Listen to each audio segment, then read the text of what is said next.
party has been tasked to deliver this soul rendering amulet to a lady in Cormyr. They've been traveling through the King's Forest, interacting with people they meet. So last time they were traveling through the King's Forest, and they've been trying to resolve some conflict with the Green Druids and the town of Deadluck.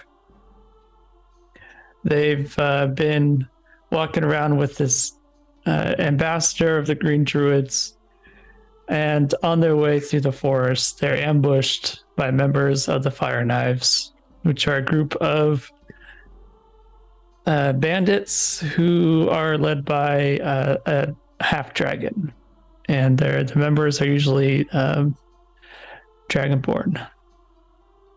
Through the scuffle, they charmed one of these half dragons, and one of they captured one of the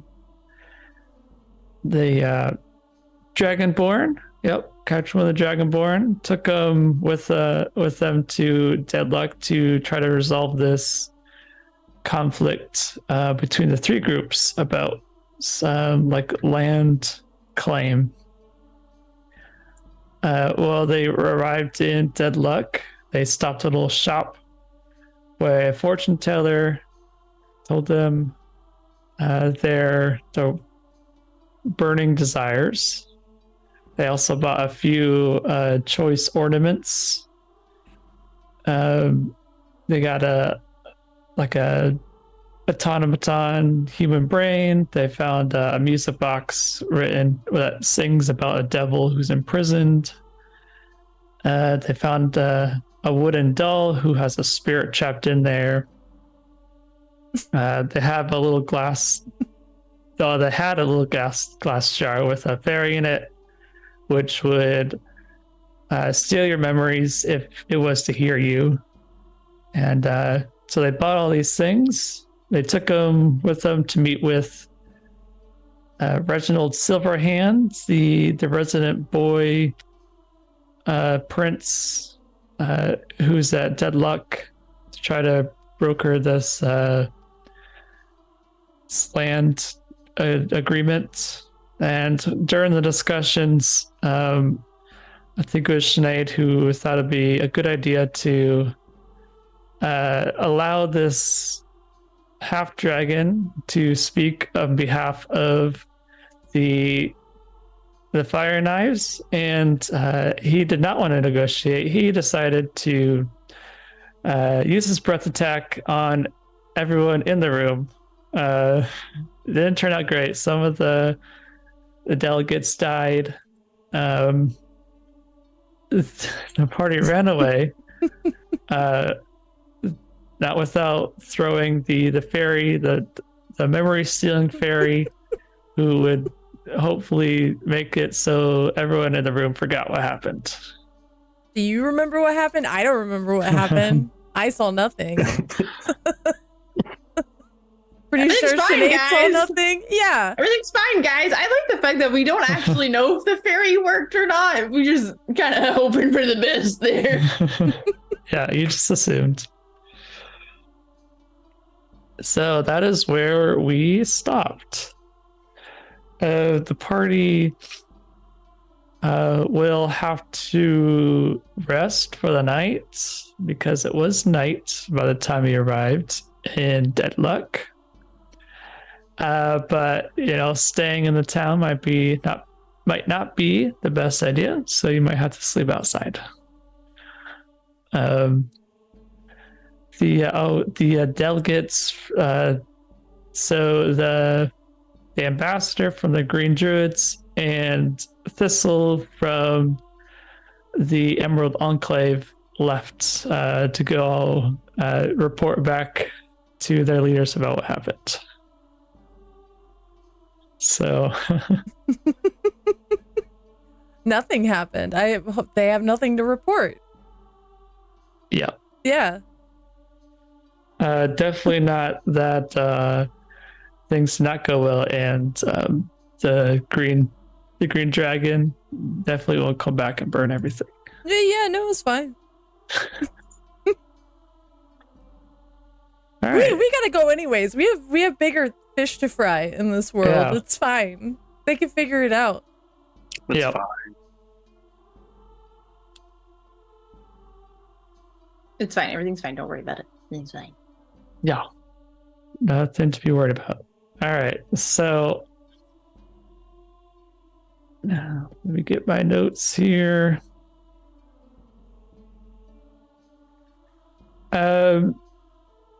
So yeah, you guys are fleeing the town, I assume right now, right? Do you want to stay there? I don't know if that's a good idea. Yeah, I don't think that's a good idea. Yeah, I think we should go. Yeah.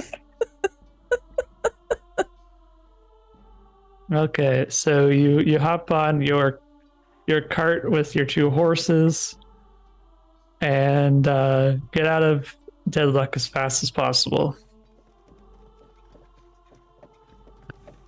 Is it night or day right now? It is night. Okay. It took a while for you to travel through the forest from the Green Druids to Deadlock. So you flee the town and begin to set up your camp outside the outskirts of Deadlock.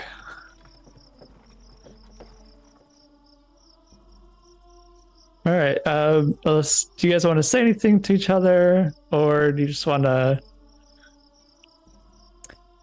I feel like Nimue is just like ready to go to bed. Like she has nothing to say to the guys who didn't witness the fairy thing at all. In her mind, she just wants to erase the day and pretend like nothing happened. So she's just like throwing her bedroll out and crawling inside. That seems about right. Yeah, because only Sinead and Nimue were there at the time to witness this. Marzander and Krigga stayed at the cart. Yep. Yeah.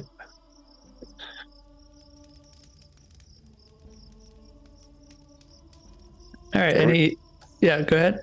No, go ahead. The other 3, what do you want to say anything to each other? Do you want us to head to bed? I'm assuming we like drove a ways from the town and then like on the side of the road. Okay. Yeah. Without a word, I assume the other 2 just like, oh, I think I remember you saying like let's get out of here. But they didn't really explain why. I imagine like the whole trip, me and Sinead are sitting in the front, just like dead silent too. like guilty children.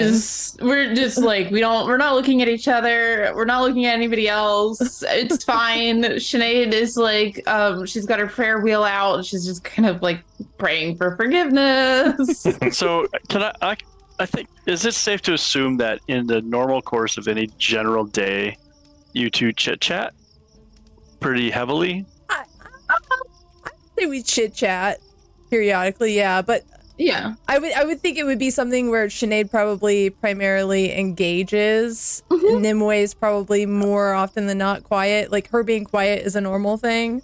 Right, Yeah. right. That seems right. I'm just trying to gauge if the behavior on the ride out of town would be obviously not normal to Krigga, and I have a feeling it probably would be not normal enough Yeah. to notice. Yeah. I think we Yeah. would definitely be acting a bit awkward right Yeah. now. Yeah. Yes. So when we get set up in camp and Nimue goes to lay down, I think Krigga would just go sit by Sinead and say, "Everything okay, child?" Yes. Of course, everything's fine. Are you fine? Oh, I'm delightful. I'm having a banner of a day. Everything went fine in town then, no complications. Nope. Everything went according to plan, right? Yeah, right, Nimue. Nimue just like peeks out of her sleeping bag. Everything was fine. I'm quite tired. Okay. Well, if there ever is something that you should need to discuss, I'll be over there. Right? Yes, of course. Yep. Nope, everything's fine. I'll leave you to your prayers, child. Yep, that's probably for the best, right? Let me just pray to Kalmvar. I've got a lot of praying to do. Being a chosen the warrior for the god of death and all that definitely has a lot of things on my mind. A lot of things on my mind right now. So if you just let me pray, that would be great. That would be great, Krigga. If you should understand that I'm used to praying a lot and I'm really good at that. And that's one of those things that they teach you. It's like one of the first things they teach you when you're learning to be a cleric. Fun fact is how to fucking pray. So if you would just let me pray for a little bit, that would be great. Thanks very much. You're welcome, child. And just one small feature of advice before I go to bed myself. Yeah. Don't forget to breathe while you pray. And then Krigga will get up and walk away. Thanks very much there. And she's just going to go back to her prayer.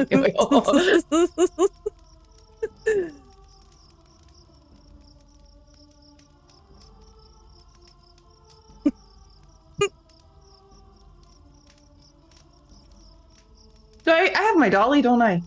You do have your doll with the child's spirit within. Yeah. Can I shake it a little bit? You are allowed to shake it, yes. Okay. What are you? What is new? And she'll just sort of take out all of her fear and frustration out on the doll for a minute, just shaking it violently. That's what parents do, yeah. That's what they did to you when you were a child, I think. This tracks. I'm gonna turn to Nimue. Has she always had that doll with her? Little Sinead? Oh no, she's new. Isn't she precious? No. You not like dolls, Marzander? I do not. That one is particularly creepy. But isn't it lovely? She has a little dress to match Sinead. That would be one of the creepy things about it. Well, maybe if you saw it like her child, then it wouldn't be so creepy. What does the doll's face look like, Duro? Is it like buttons for eyes, or is it like? No, it's a wood doll. Oh, it's wood. Yeah, so it's carved. There's Pinocchio, got it. There's a bit of paint on there to give it some flesh tone.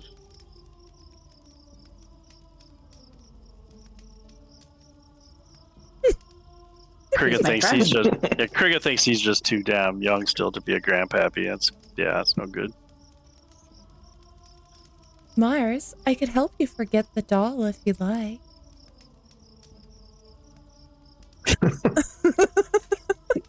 You just see little fingers coming out of the sleeping bag. Well, she's gonna take it out every night and shake it. Yes, I can't say that I understand the shaking.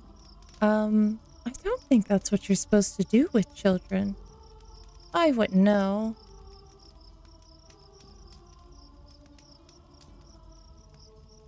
You're just gonna see Mars kind of like, for the first time, if the other two are also watching, kind of shiver.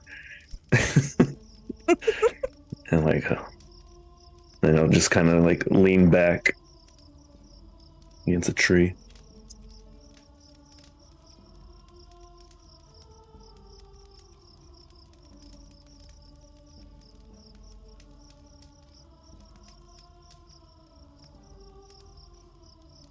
All right, so you're all resting up then? Yeah, I think so. Mm-hmm. Okay. All right, so you wake the next morning bright and early, because you know you have a big day ahead of you. You know, Evening Star is just half a day away. So you'll finally arrive to where you've journeying this far.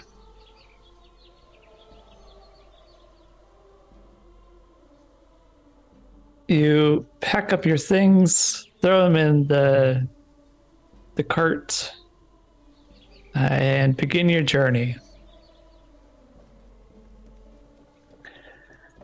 After a ways journey, you finally arrive at the quaint town of Evening Star. The town is situated in a valley surrounded by rolling hills and a large, sizable river. The town itself is a charming mix of old and new architecture. There are several shops and businesses located along the main street, including a blacksmith, a bakery, and a general store. The town is dominated by a large keep made of a sturdy stone and features a high, crenellated wall that surrounds the entire complex.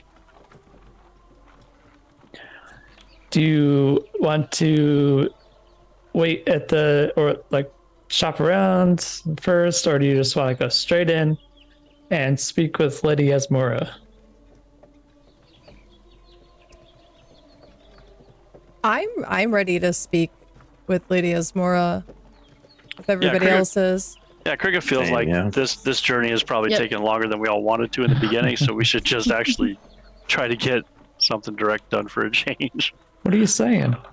I don't have any idea, man. Krigga never knows what he's saying. Are there any side quests in this town? Yeah, right?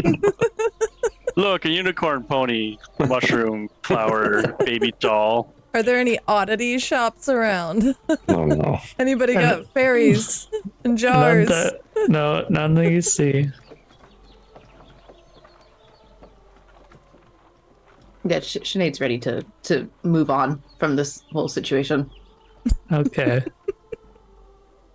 As you arrive at Evening Star Castle, you are stopped by two guards who are watching the entrance to the keep.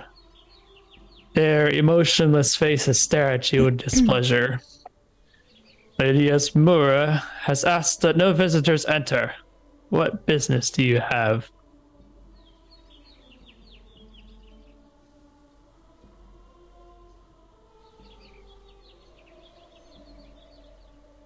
You guys forget already? No, I'm trying to remember. Was it Eleonora who sent us to speak with her? It was Eleonora, yeah. Okay, all right. Eleonora. I don't know why she's Eleonora in my notes, but I will fix that. Yeah, Nimue will speak up. Lady Eleonora sent us from Candlekeep to speak with Lady Asmora. Urgent business?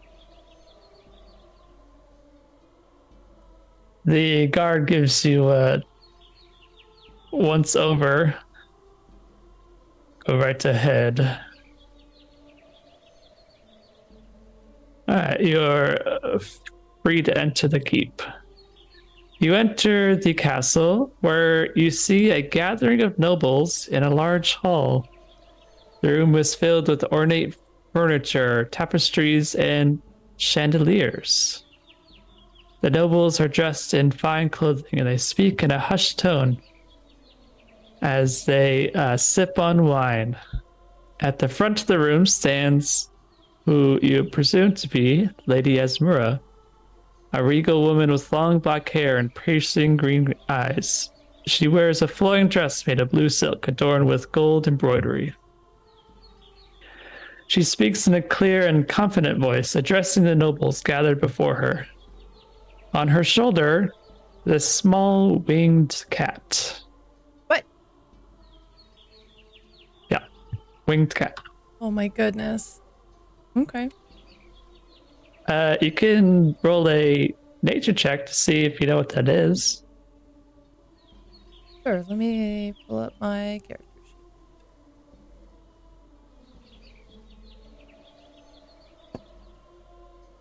I'm gonna go with I don't know jack shit because I rolled an 8.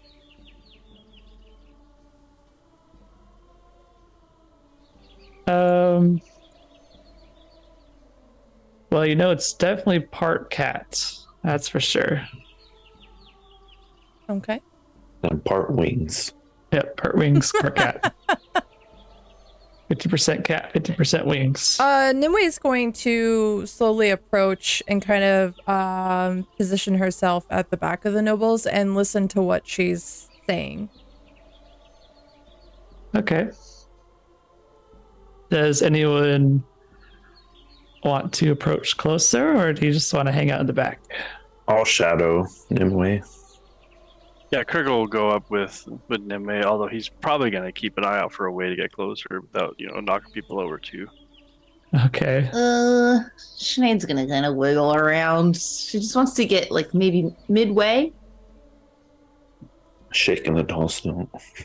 No, the doll's put away. The doll is put away. All right, so she actually notices you all enter. She says, "I see we have guests. Please sit. I am sure you will be interested in hearing the discussion." And you do notice there's some empty chairs at the back you can sit at. Sweet, take a Krigga will seat? just grab a seat. All right. I'll stay standing next to Nimue. You're not going to take a seat? Rude. No. Rude. All right. She continues. "I have called you all here today to discuss a matter of great importance. As many of you know, Thalgor, the dragon that once plagued our land, has returned. I urge each of you to be on the lookout in your respective towns and cities for any signs of Thalgor's return. Only by working together can we defeat him once more." You see a woman seemingly in her early 50s stand up. She has a regal bearing, piercing green eyes, and silver hair. You see a silver embroidery of a boar just below her collar, one similar that you saw at Deadlock, the town of Deadlock. This woman stands up and says, "What proof do you have of this? For all we know, you're causing a stir over nothing." Lady Asmura speaks to the lady. "I am glad you brought that up, Lady Huntsilver of Deadlock. Dug out of the rock to our north is a hall once claimed by the dwarves that inhabited this land. It is now haunted by the dead, and only the bravest dare enter. A young sorceress who I have brought here today was investigating this hall mere months ago. She found large dragon scales of a purple hue and suspicious people skulking about. We have yet to investigate this hall further, but the mere implication has me worried." You see the nobles murmur amongst themselves, some looking concerned and others skeptical. Lady Huntsilver scoffs. "You are wasting my time. I will see myself out." As Lady Esmura begins to stand, you begin to hear clapping coming from an open window high above. You begin to see the legs and powerful claws of a large scorpion emerge. Its front has been replaced by a human-like torso with the head of a mind flayer, a la the Scorpion King. Like a centaur on a scorpion. I was just thinking about the Scorpion King. That's why I started laughing. The Rock. Yep. On its back is a woman of beauty on her left side, but her right is marred beyond recognition. The duo begins to descend down the wall before stopping at the throne.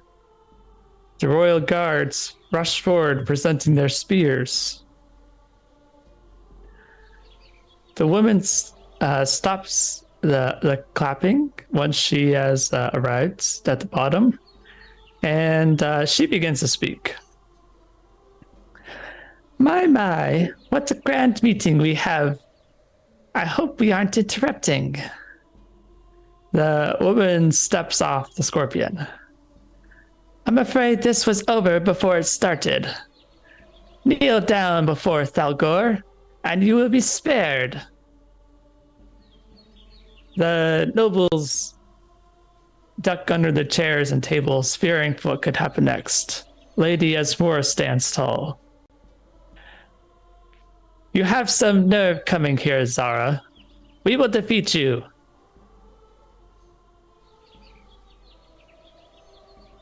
All right. Welcome in, raiders. Thank you for the raid, Dag. Well, we know who this bitch is. Yes, she has plagued you for some time. Yeah. Did we just learn her name? Did someone say her name? Yes, Lady Asmora, referred to her as Zara, Zara.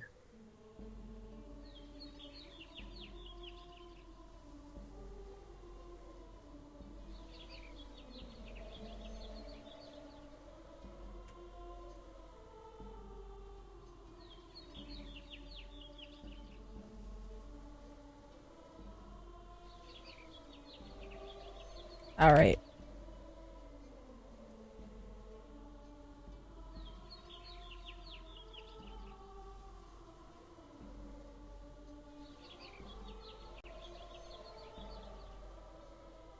All right. You see this happening. What do you decide to do? So she's basically challenging a fight right now. It would appear so. She's come, saying like, "You'll never defeat us." Right. Yeah, I mean, Nimwe's gonna stand and ready herself. Sure, it's a horrible decision, but Now Krigga's going to stand up and start walking forward. None of these people look undead, do they? Well, you have fought this the Mind Flayer before. Yeah. He was definitely undead. Well, that's true. Okay. You can tell by the look of this scorpion that he has fused with. It's definitely not alive. Fair enough. Okay. A dead scorpion. Okay. This is okay. All right. Sinead can justify this. Okay. And you're not really sure about this woman, Zara. Yeah.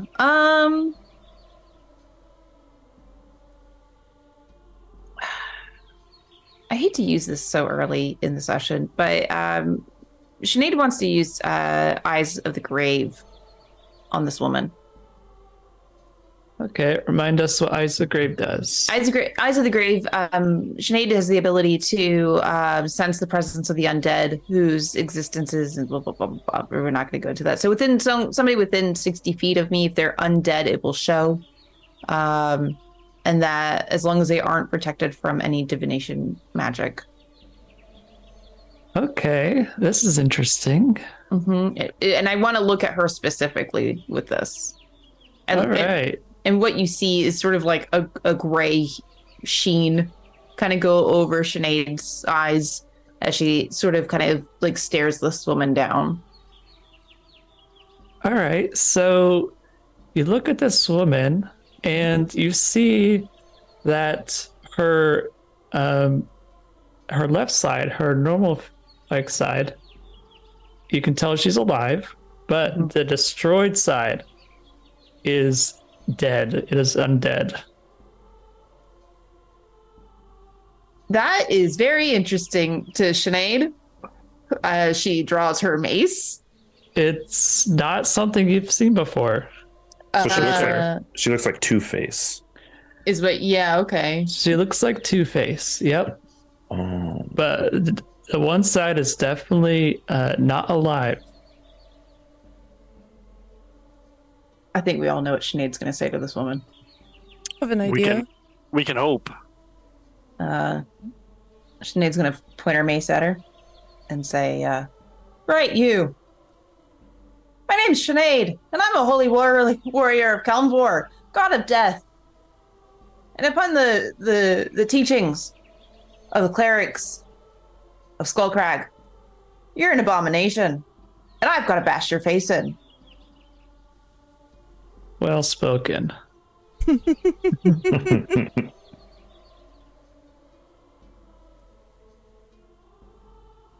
All right. Let's see. Shall we? Let me get this thing set up real quick.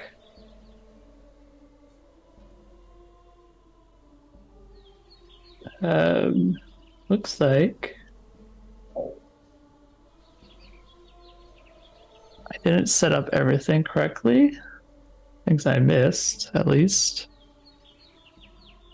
So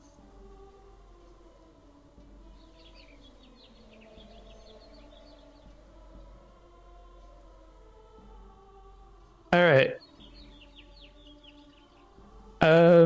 So you all rush forward, ready to defeat this monstrosities that have shown themselves before you. So let me get this turn order set up. Okay, go ahead and roll your... Ooh. That's the best one I've rolled yet. What'd you get? A 19, which is a 20 with my bonus to initiative. Nice. I got a 16 on the die. 16 total. Well, 20's not rolling for me, so. Krigga rolled an 11. I got a plus one. Hey, better than a 1. I know. Hey, Krigga rolls way better than everybody else has for me, so. 16 plus 2 is 18. Nice. Okay, you're 18. All right, Krigga, what were you? 11. 11. Sinead, what were you? Sorry. 16 total. And Nimue. 20. 20. Okay. I don't like that die. I want to keep that up here. All right, we got. He is once again accompanied by little crawling hands. Not again. I know you hate the hands. All right, now descending. There we go. You also have 2 guards on your side.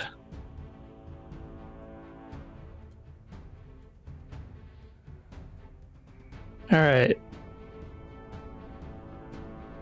Marzander, you are first. No, wait. Did I do that right? I'm Someone first. say- Yeah, and then what happened? Oh, yours didn't change. That's what happened when I tried to change it. There we go. All right, go ahead. Okay, so it's her and the scorpion abomination. And there's also 4 little hands. 4 little hands. Okay. Crawling claws, or what they're called. With their hands. I remember those. I'm going to tuck myself behind Mars, first and foremost, because I need a human shield. And I'm gonna peek around from behind him and cast. There are tables that you can hide behind as well. Oh, my alerts are really loud right now. Sorry. There are tables I can hide behind? Yep. Okay. Because you're in a hall where all these nobles were, sitting. So there's a few tables you can hide behind. I'm gonna hit him with the ye old Eldritch Blast. I'm gonna aim for the hand that is closest to me right now. Okay.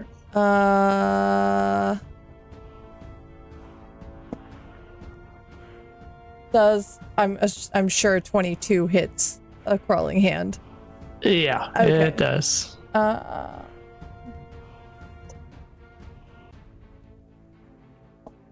For 6 points of damage. All right, you throw this Eldritch Blast at the crawling hand, and you punt it across the room. Goodbye. All right, Marzander, it's your turn. All right. Well, when she goes behind me, I would assume that Nimwe's okay with being turned invisible, correct? Yeah.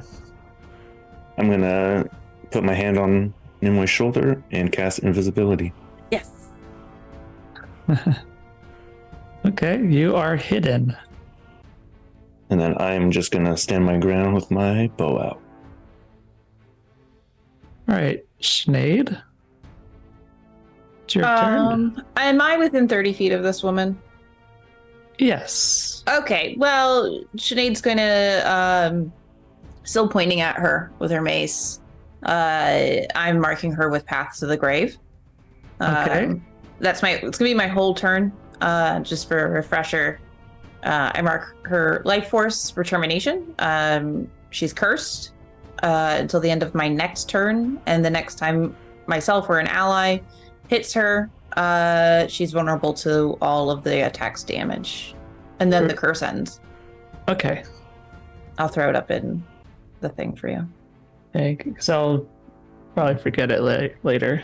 That's okay. It's right there for you. Okay, Krigga. Krigga's gonna get to the nearest hand and swing at it. Okay. Nat 20.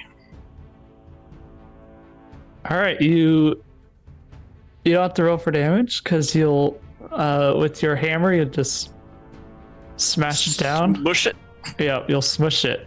Awesome. That's pretty satisfying. And that'll be it for him for now.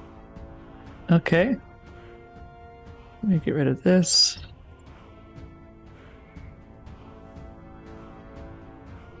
All right, let me see.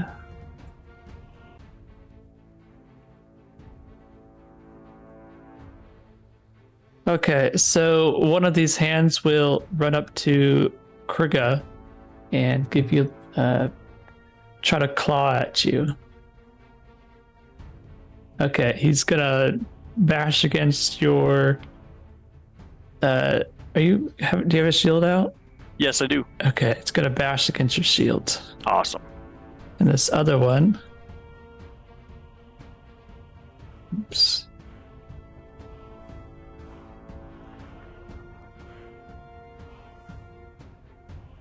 This other one will lunge at one of these guards.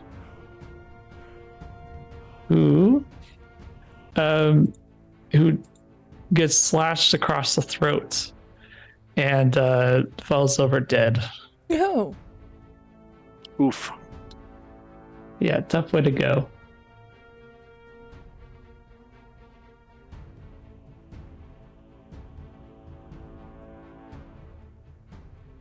Okay, let's see. So it is now the Mind Flayer's turn. He will send out a blast of kinetic energy to all of you within 60 feet. Should be all of you. Go ahead and make me a intelligence saving throw.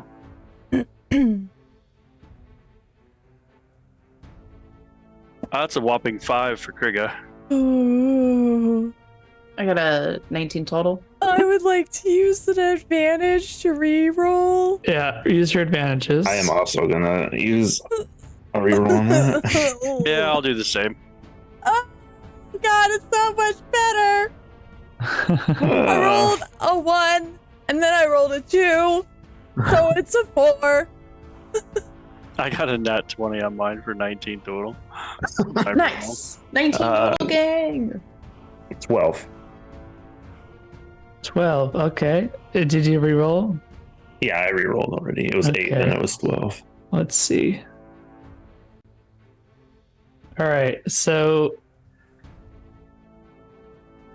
And since I was hit, right, with an attack, my concentration. What did I roll for that again? It will be, you'll have to roll a 10. Or just on. It's either 10 or half the damage, whichever one is higher. I'm talking about my concentration and invisibility. Yeah, that's what I'm saying. Roll concentration, or it's a Constitution saving throw. All right, so if you failed, you take 4 damage, and you're also stunned for 1 minute. You can reroll. You can reroll on your next turns. Thanks, creature, for the refresh on those advantages. We all got our advantages back. Oh, thanks, creature. dude. I took. You said not me. 4 points of damage. 4. Okay. All right. Say, yep. Low roll from him. Good. And I also, yeah. Okay. Anyways,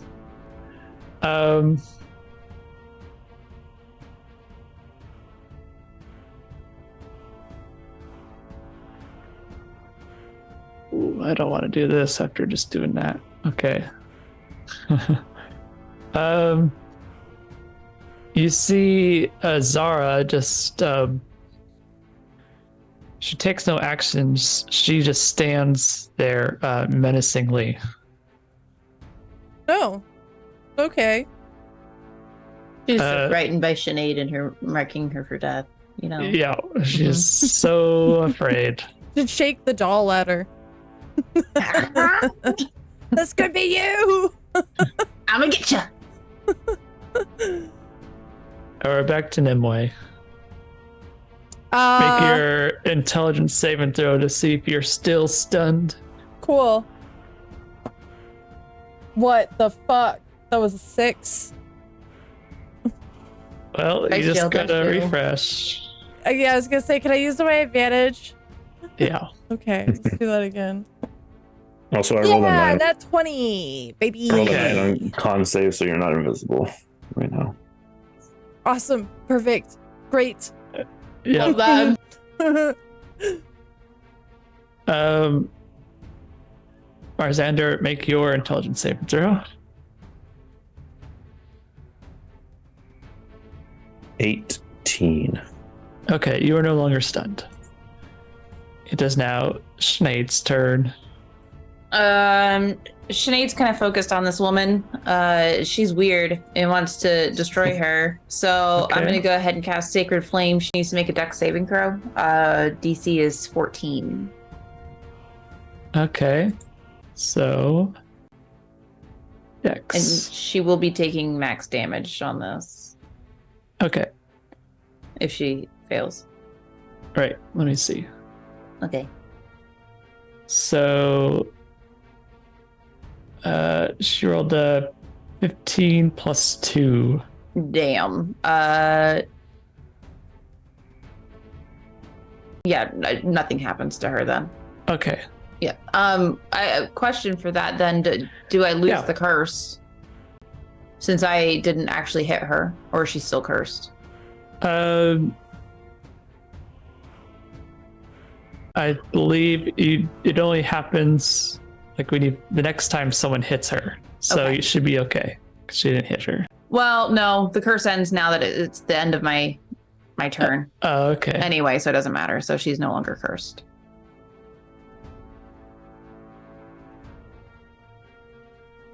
Let's see.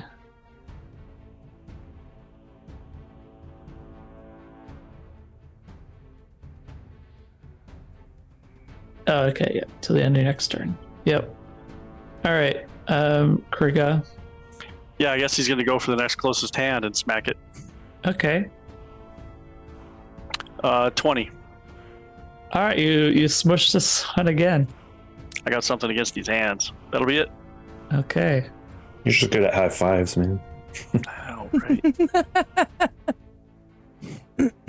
All right, this other hand is going to attack the guard. Krigga's gonna yell at the guard, "Don't use your throat as a shield." Too soon? All right, so the guard manages to evade the attack. Speaking of that, let me actually give him a turn to attack because I didn't last time. Rude. All right, he's going to be last anyways. Okay. It is now the Mind Flayer's turn. He will... Let's see.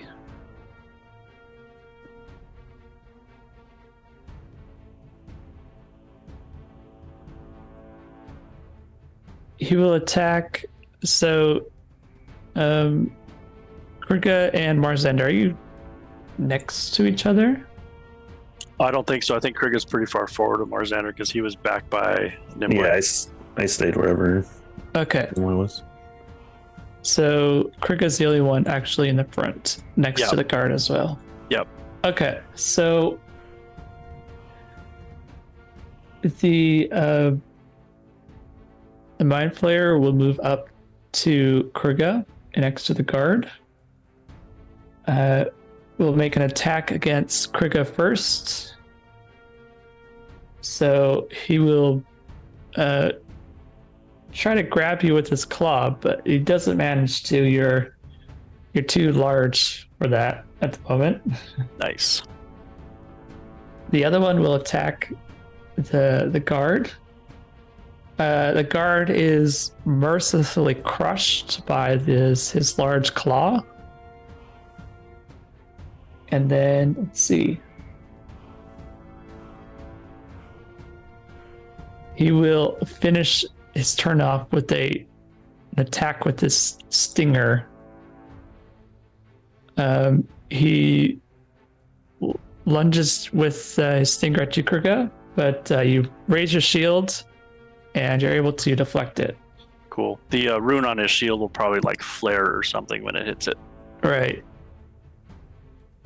Okay, the guard is dead. He didn't actually do anything. So, just now,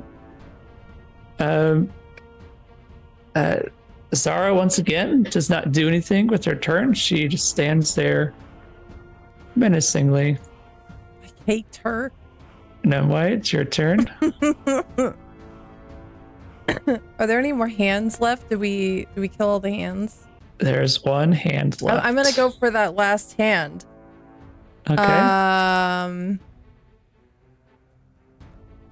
Yeah, we'll do another Eldritch Blast.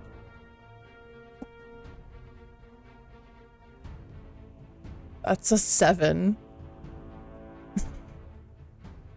Your Eldritch Blast hits the ground next to this claw. Perfect. All right. Yep. Well, you get 2 attacks, remember? Oh shit, yeah. Thanks for reminding me, because I definitely forgot. Okay, we'll do another Eldritch Blast. Okay. Well, you don't get 2 attacks until you're level 5. What am I Yeah. talking about? I don't know what you're talking about. I'm only level 4, so that's okay. I rolled a 2 anyways. Oh, sorry. I gotta switch these dice up. These dice are not treating me well. All right, I'll just be over here weeping. I don't know where I got that idea from. It's Marzander's turn. I'm gonna shoot me bow at the Okay. hand. And probably miss. Natural 1. I'm gonna re-roll that. Okay.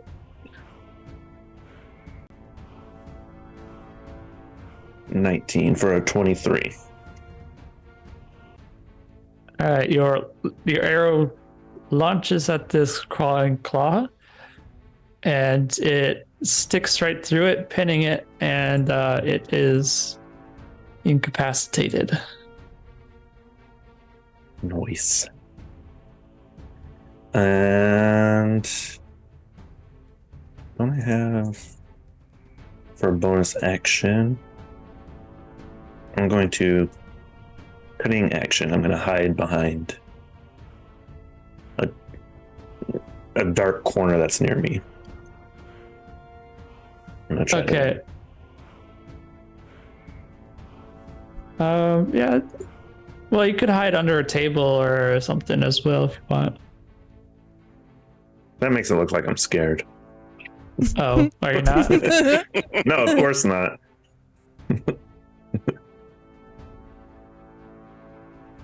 Okay. So it is now Sinead's turn. Sinead turns towards the mind flayer that she sees who's attacking her dad. Not cool with that. Don't attack Sinead's dad. Yep, don't attack him. And I'm gonna go ahead and bonus action spiritual weapon. What she summons is a variation of Kelmvor's bastard sword. Right behind him, like 5 feet within him. And as my action, she's gonna whack him with it.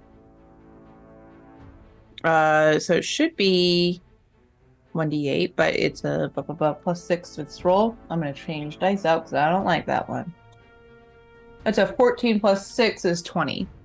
All right, you're going to I'm gonna whack him. you're gonna whack him. Yep. Yeah, I like it. I like whacking things. I don't have a d8 out, so let me just roll that. 6 total. 6 damage. That's force Alright. damage if it makes a difference to you.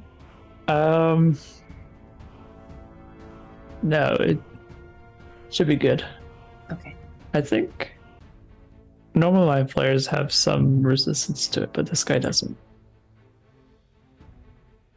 All right, Krigga.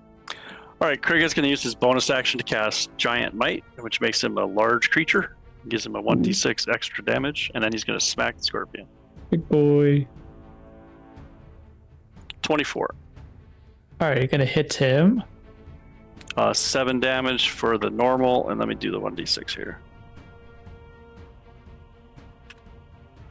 And then 3 extra.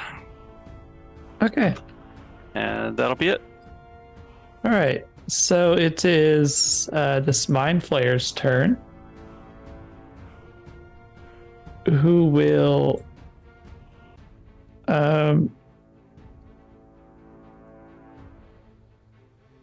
he will move towards the back of this group. Let's see. Next to Sinead, because he now realizes what Sinead is, a cleric. And he does not like clerics, if that wasn't obvious, because he's undead. Well, I don't like undead.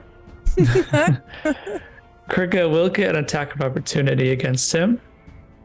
Cool.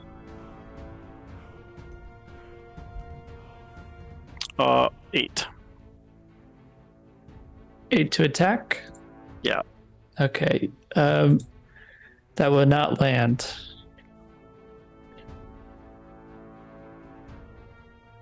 Okay, let's see. Is that correct?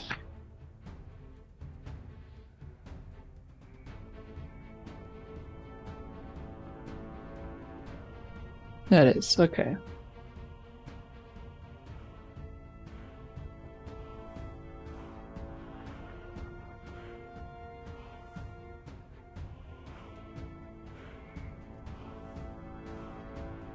Okay, messed up somewhere here. Let me fix that. There we go.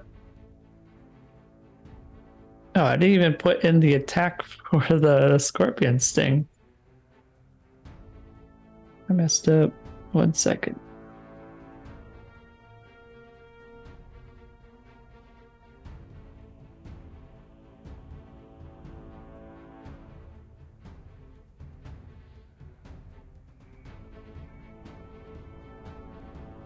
There we go. Okay. So now he will try to squeeze Sinead with his claw. For 10, that would not hit. Second claw. I'm too beefy. Yeah, this one is a 20. That'll get me. Okay, you take 6 damage, and you are now 3, 4, 6. encased within his meaty claw. Hey, Daryl, Yes. can I use my reaction to activate my cloud rune? Which it says, when a creature that I can see within 30 feet of me is hit by an attack, I can use my reaction to invoke the cloud rune and choose a different creature within 30 feet to be attacked, to take the attack instead. So can I have it hit the other one, the Mind Flayer? Or I mean the lady? No, because you used reaction to attack him I did. You're with right. your Yeah. attack of opportunity. Yeah, I forgot the attack of opportunity already. That's okay. Save it for another time. Yep. Okay, it is now Zara's turn once again. She's standing there menacingly, not doing anything. Sus. This bitch is sus. It is now Nimue*'s turn. Has anyone hit her yet? No, Sinead tried, but that didn't work. How's the But- pinchy man looking? He's looking pretty healthy. You guys dealt with the hands first, Right. and he's been hit twice so far. And what's his comeliness? I always forget if it's higher is good or lower is good. Higher is hot. Higher is Okay. spicy. He I is mean, it's a mind flayer, so it's a 20. He's a fat one. Oh, no, that's incorrect. Have you ever seen a mind flayer, Duro? With a scorpion Uh, body, does he have a 6-pack? He has a gut. Yes, but he's also like his body is made from a decomposing corpse, and also Oh. the scorpion I mean, is Okay, like so that is also very decomposed. Creep can speak for herself, but if you can get past the smell, then the comeliness is there.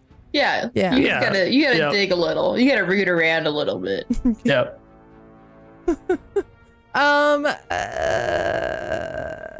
You know what?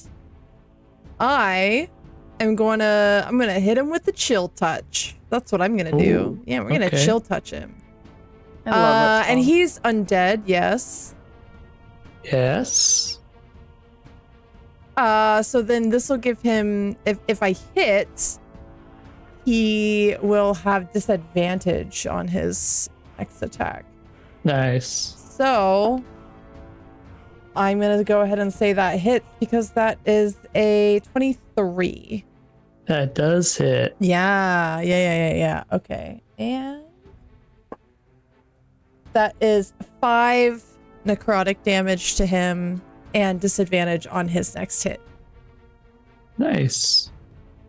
Fuck that guy. He's feeling very undead at the moment. He is pinching me, so Yep. yeah. Reminds you of Reginald. Oh, Reginald! Too soon. How the tables have turned. Oh, the tables have turned. Oh, the crab people. Marzander, it's your turn.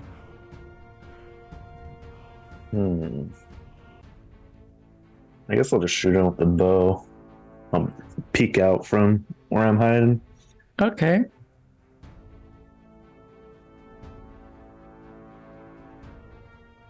And shoot it. Shoot her. All right, 12. Your 12 hits the carapace of the scorpion body, but it does not penetrate.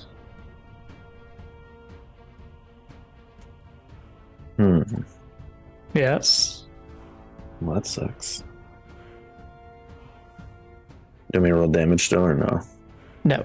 No penetration for you, bud. Yep. I'm gonna go back into hiding. Okay. Well, you should have advantage, don't you? Yeah, if he was Because hiding, I think. you're hiding. Oh yeah, yeah. I knew that. Yeah, And You're right. that's that's what you do. that's an 8. So Oh, okay. It's now Sinead's turn. So I assuming I have the option of wiggling out of this or trying to wiggle out of this. Yes. But that would be a whole turn action. Yeah. Correct. Okay, so instead I'm gonna move my spiritual weapon behind him and I'm gonna whack him again. Okay. Yeah. I can stay in his clutches as long as I can try and fuck this dude up. So we're rolling. That is another, what is that? That's an 8 plus 6. I don't think that helps. No, you're No. close. It's okay. We're doing our best. Wait, don't I have an advantage? I'm sure I do. You do have an advantage. I'm gonna use one. I'm gonna Do use it. one. Do it. I'm changing my dice. Woo, that's a 19 plus 6, Ew. so 25. All right, roll for your damage. I'm actually gonna grab a D8 because I don't trust roll 20 at the moment. It's a D8 plus 4. That's max damage. Ooh, So well, what? 12? Yeah. Okay, we did it. Get good fucked. job. All right, Krigga. Krigga's going to smack the arm that's holding the claw that's holding my kid. Okay. 21. It's a good whacking. And here comes my extra d6. So that's my kid. 13 damage from the regular hit, 5 from the bonus damage. Sorry, what was it? What was the total? 18 total. Oh, okay. yeah. And that's my turn. A lot of damage. I rolled almost minimum damage that first time I hit him. Thanks, creature. Yeah, creature. Let's see. So let me see.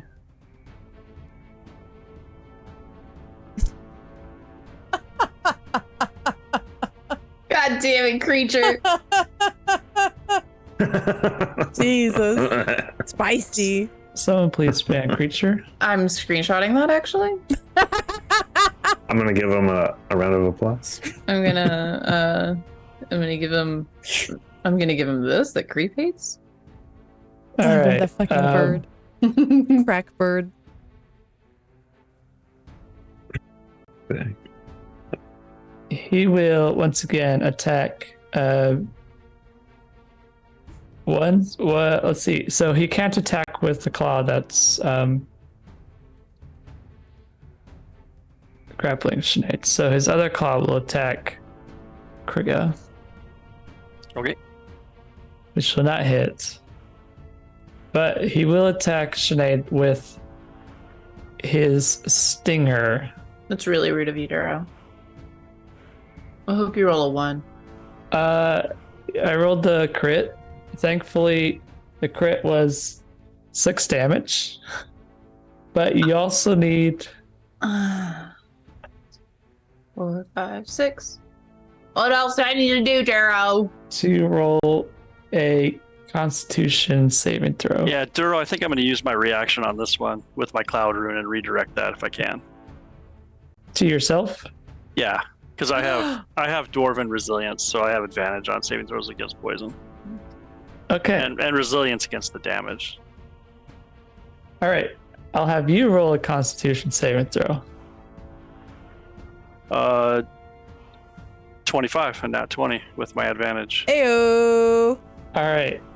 The stinger lands on to your, well, pierces through your armor. You will take 11 damage.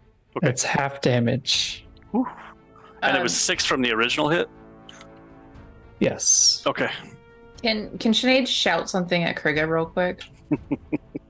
Yes. What are you doing? I'm supposed to be protecting you.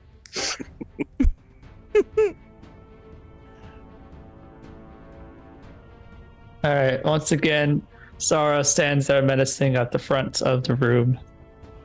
Just now Nimwe's turn.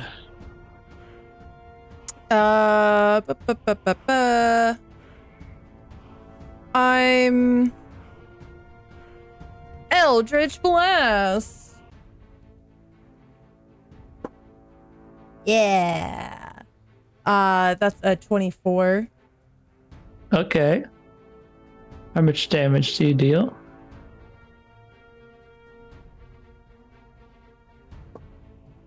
Seven damage.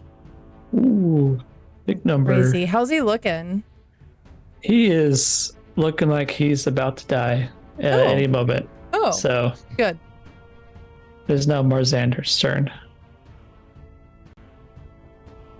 Gonna shoot my bow. With advantage, remember? Hell yeah.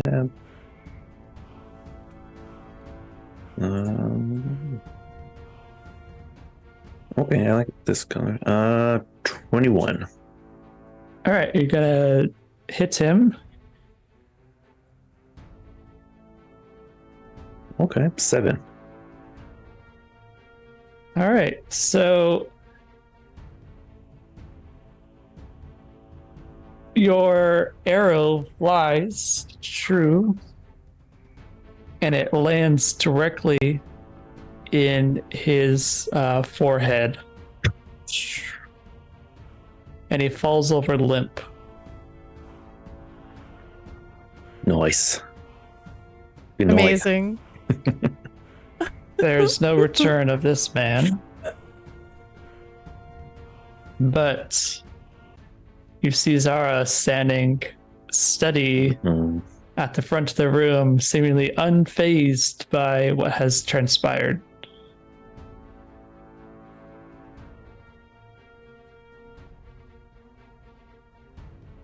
I'm gonna hide.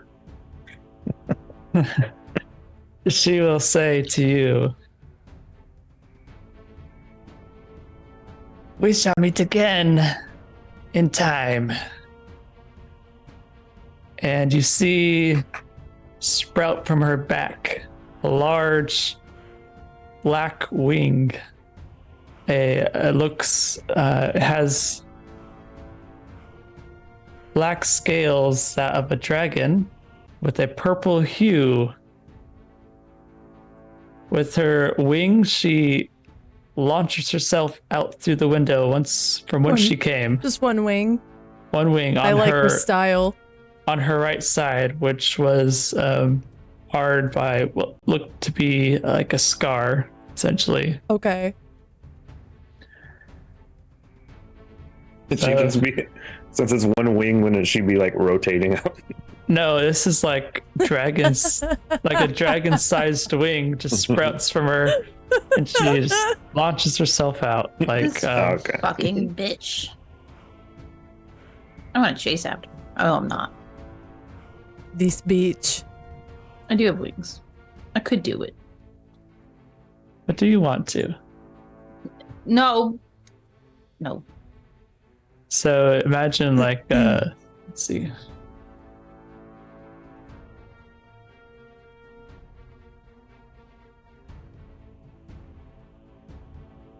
Like if you guys have played Final Fantasy VII, you'll recognize Sephiroth has sort of the same wing, but this one's a dragon wing set of his like angelic wing. Anyways, all right. You have cleared the room of what's remaining. Where did old lady Asmora go during this? She fled towards the back of the room, but she stood and watched rather than hide like the others. Oh. I hope she got a great show. Yeah, I suppose so. I imagine Sinead looks pretty spicy. She's pretty mad right now. She wanted to kick that lady's ass. And I guess while the lady is doing stuff, how far off are you from your hit points, Sig? I'm about down by a third. All right. Sinead's gonna go over to Krigga and put her hands on him and cast Healing Hands. You get the number of hit points equal to my level, so you get 4 hit points back. Thank you, child. You're welcome. That did sting a little bit. I'm glad I'm glad I redirected it from you. That might have stung you more than just a little bit. Well, next time, don't do that. Don't do it to yourself, at least. That would not be my first choice either. I'll see what I can do in the future to redirect it somewhere more appropriate.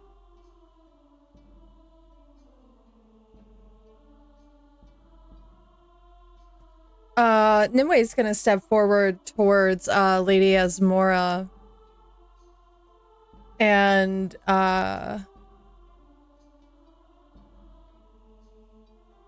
say to her, "We were sent here by Eleonora from Candlekeep. I imagine this is your issue." Yes, it is good to see you. And you arrived just in time. I'm afraid so, considering your guards weren't of much use. Yes, unfortunately, the purple dragons have gone off other ways at the moment.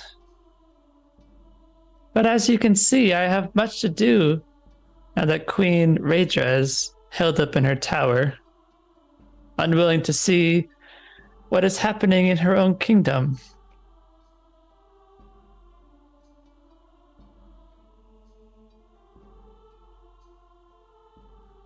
If you forgot, Queen Raedra's the queen who has sort of just left her kingdom to her own devices after she took the throne from her brother after his disappearance. A little reminder.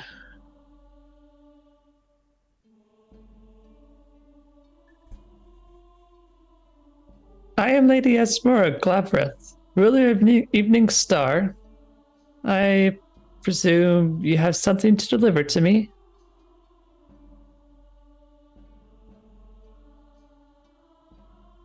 Were we given anything to bring to her? I don't remember that part.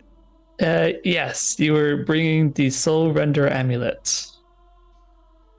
Do I have that? Who has that? Bones, do you have that? I feel like Bones would have that. I would imagine Sinead's been carrying it this entire time. It is why Eleonora sent you here to begin with. Right. Well, Sinead's gonna dig that out of her vestments and hold it up and out.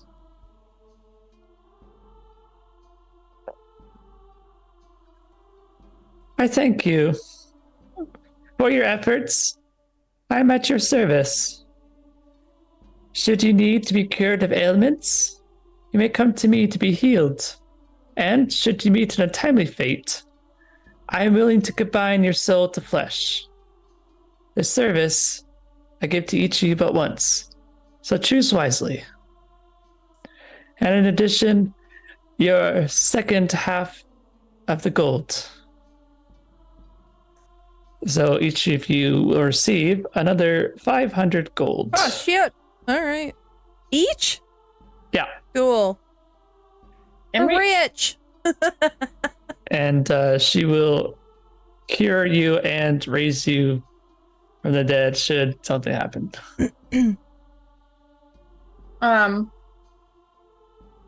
Sinead, sort of kind of like awkwardly, she says, if you have a minute, I have a question about souls and such. Just an off time sort of thing. I've got quite the curioso on my persons. Of course. What is the matter? I've got this doll here. Apparently, she has the soul of a child stuck inside of her. I've named her Little Sinead, since that's my name and she's my doll.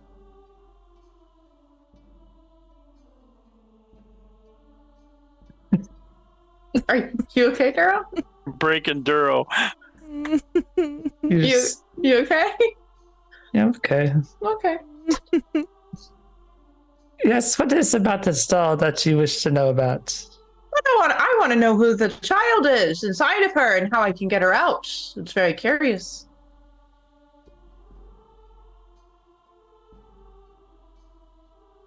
May I see the doll? Okay, but on one condition, you can't keep her. She is, in fact, my doll. And she'll hand the doll over.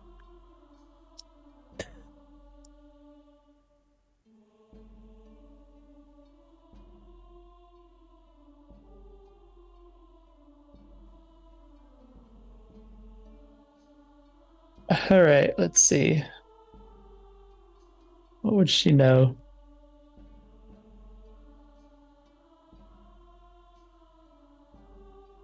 Hopefully, how to get the soul out of the doll so that I might have a soulless doll, and then the child can do whatever it needs to do. I like that you went a little Sean Connery there at the end. That was beautiful.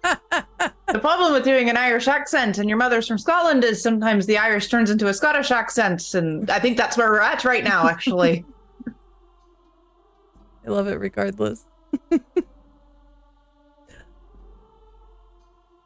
All right, so she looks around the doll,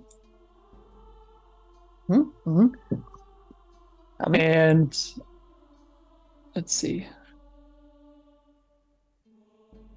Underneath the doll's hair, she like lifts it up, and you see on the back there's a little sigil of sorts on the back there. Oh. I don't know what that reaction was. Sorry, curious there.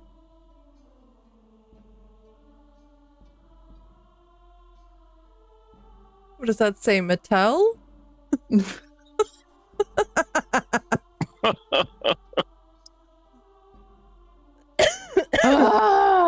gonna kill me today. And she says, you see this sigil here? There's a man named Storm out in Arabelle. Mm-hmm. He has a way of binding soul to objects. He's not the nefarious type, but those who lose their loved ones usually inquire about his services in order to keep a part of their loved one with them. Well, it's a bit strange. I found it in an oddity shop. Somebody sold the doll, and then this person sold the doll to me. I'll take the doll back now if you don't mind. She gives you back the doll. It could be that the original owner had misplaced it, or it was stolen. Maybe I'll think about returning it to who it belongs to after all then. But I'll keep this information in mind. His name is Storm. He's into spiritual stuff. He binds spirits to things, specifically dolls at times. Might be handsome. We don't know that yet. Yeah, we'll have to see about that. So yeah, he has a quirk where he does not animate them, merely places their souls within these objects. That's very strange. Well, maybe it's not so strange. Maybe it's a nice thing. We'll call it a nice thing, but thank you very much. That is all the information that I need on this doll. And she's going to put the doll away and step back. Nimwe's gonna step forward.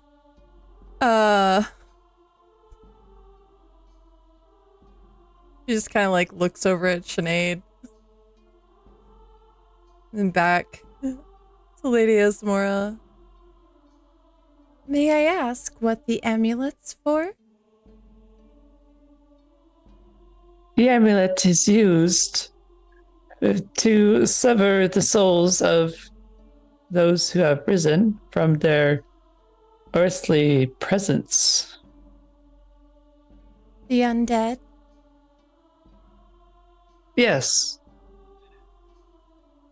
Do you plan to use it against Sarah? That is one part of the plan, of many parts of this plan. The issue is, at times when souls are severed, they linger on this plane and are not sent back to where they need to go. This will sever their connection and allow them to journey on to their rightful place. I see.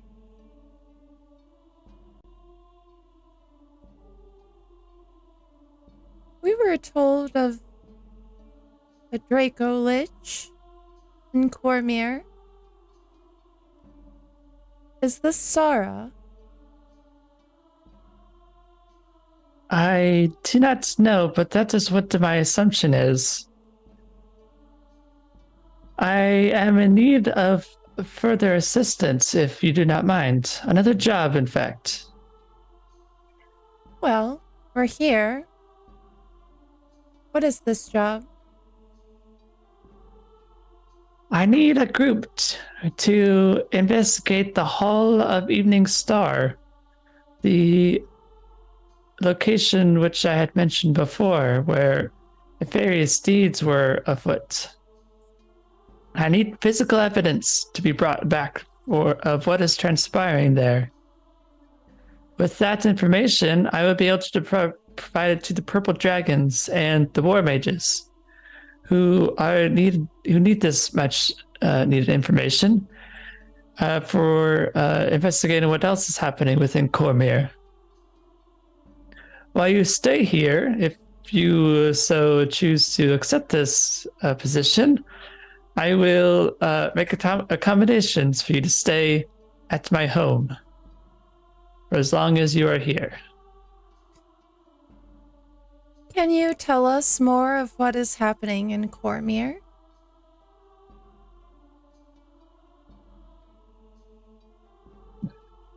Well, there are many things, such as the night masks in Suzale. There are strange happenings within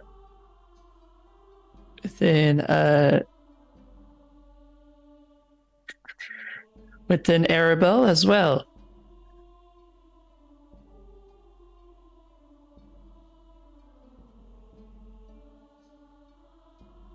And would you say that the Draco Lich is the most problematic of the things happening in Cormyr? He would be the most pressing. Having Thalgor return once again would cause unknown destruction on the Cormyr, or unparalleled destruction on Cormyr.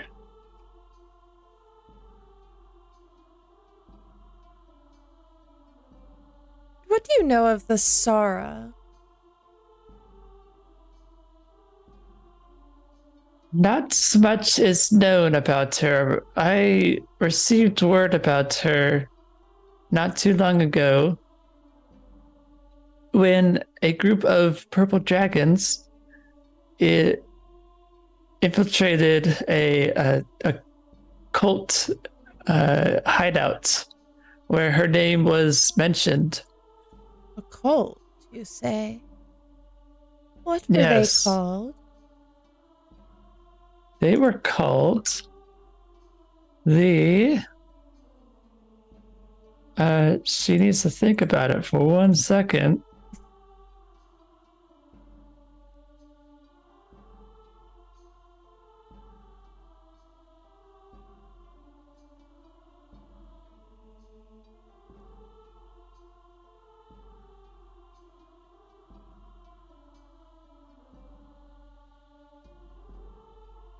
They were called the Coats of Eternal Night. Very interesting.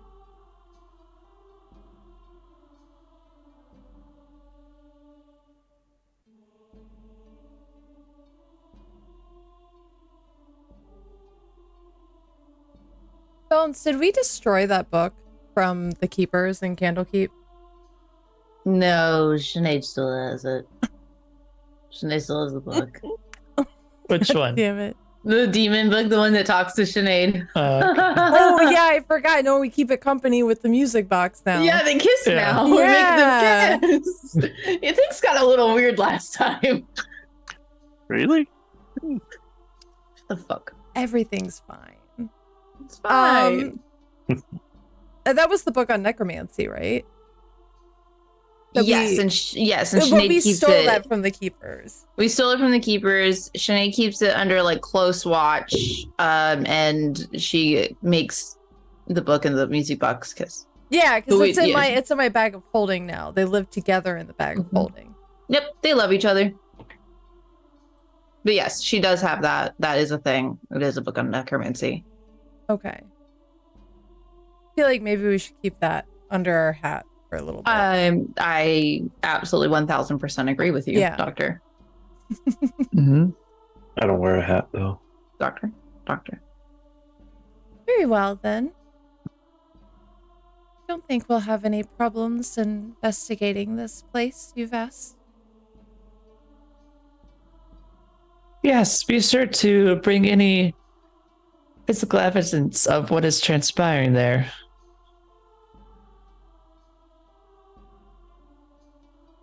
I think we can do this. I will have my guards show you to my home where you may stay, for as long as you stay in Evening Star.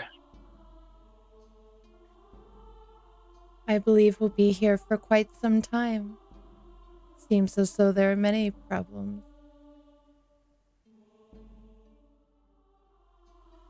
So, you all are being led to Lady Asmora's house by a few of the guards. You jump on to your cart. Is there anything you guys want to say along the way to each other? I think cricket's probably good. I'm just gonna say hi to Crankshaft and Leroy. Oh, God. Pet him and get in the cart. I love them No, I so think, much. I think on the way, Krigga's probably just going to give an aside to Marzander and say, just not really so much under his breath, but he's going to say something along the lines of, if Sinead ever starts using that doll as like ventriloquist, that doll's going to disappear. And then that's going to be it for him. Agreed. Sinead has her prayer wheel out while let's talk about necromancy and shit, has her feeling some sort of way. I have a question. Do the boys know about the book that we have? I don't believe. No, they don't. Yeah, they because the only time you've actually interacted with it was when they were not there. Okay. Our book. Secret girl book. Oh yeah, the book. Yeah, Never the mind. book. Never mind. The girl book. And I'm assuming me and Sinead are up with the horses because Sinead is usually driving this thing. Mm-hmm. And the guys are in the back per usual. It's kind of like our normal setup here. Yeah. Pretty much just napping. So Nimue is gonna kind of lean over to Sinead and say, I think it might be time that we tell the gentleman about the book. Sinead's gonna sort of look up from her prayer wheel. She's got the reins in one hand and the prayer wheel in the other hand, and she's sort of thumbing through. the ornate fixtures of it. And she'll look at Nimue sort of nervously and say, I suppose we can't really hide it from them forever. I'm afraid we can't. No. Good as time as any. There. Yes. I think once we are safely settled in, and we have a moment, the four of us alone, perhaps we should talk about our next course of action and show them the book. Right. By chance, Nimue, do you also speak Infernal? I speak Infernal and Celestial. I'm afraid I do not. It's a shame. Moments like these are when I sort of wish that we both had a secret language. Well, I can read any writing. This is good to know then. Perhaps we'll keep this in the back of our minds for if we were to find any other secret books. Do you know any other languages? No, just the devil speak, demon speak, and then angel speak, of course. Right. And then, of course, common. It's unfortunate. But you can Yeah. write me notes. I can This is read very good. anything. Well, we have that at least. But yes, I agree that we speak about what our next line in the sand is, and then come clean about the book. And I the book agree. only. Nothing else to discuss with them.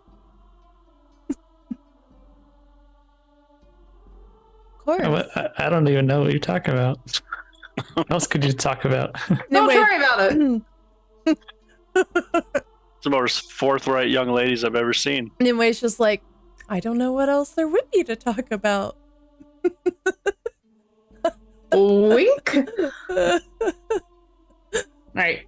And then Shanae's just going to kind of go back to her prayer wheel and muttering in Celestial.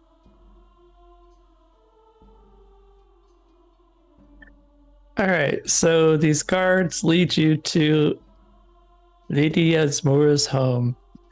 It is an impressive stone house that commands attention with its grandeur and elegance. Situated on a gentle rise, the house stands as a symbol of power and authority.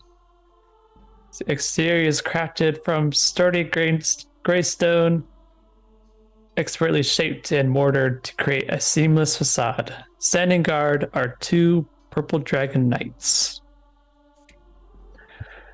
As you step, so you hop off your cart and head inside.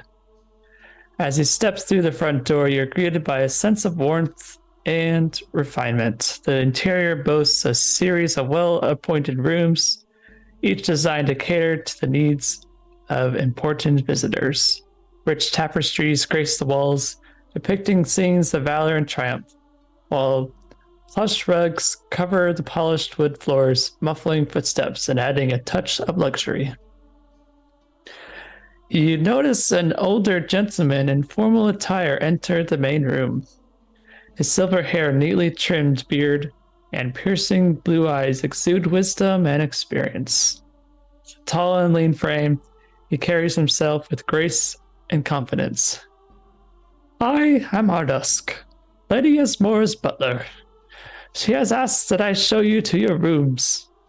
If there's anything you need from me during your stay, you only need ask. Thank you.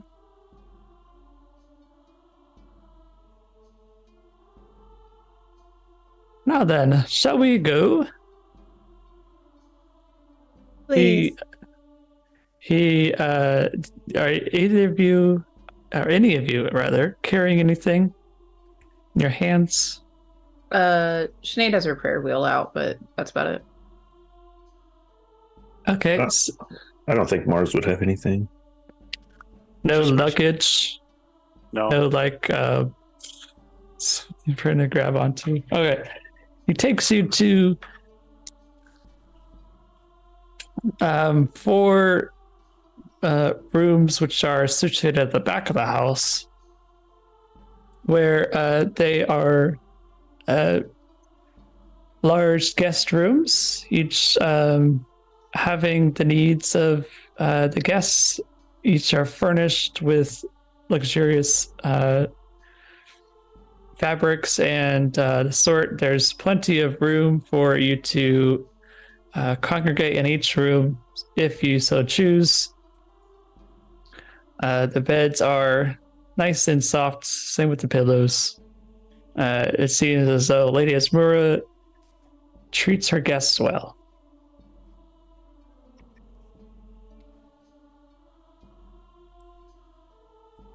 Oh.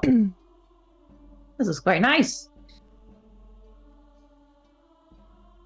And Sinead will look to Nimue and say, perhaps we gather our companions into your room and we have a discussion there.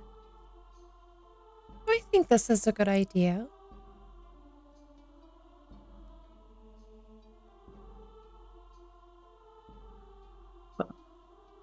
Krigga, Mm-hmm. are you fair to sit up and talk, or would you prefer to to rest a bit? Is that some kind of roundabout way of calling me old?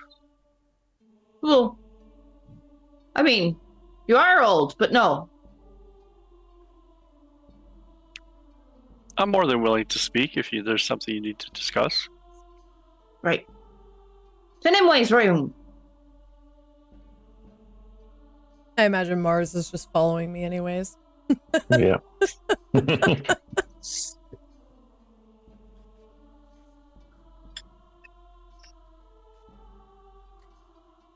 All right, so you congregate within Nimoy's room, I guess.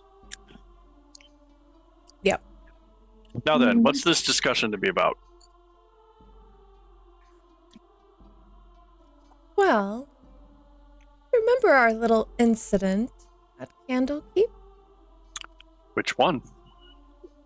No, a certain one that happened down in the catacombs.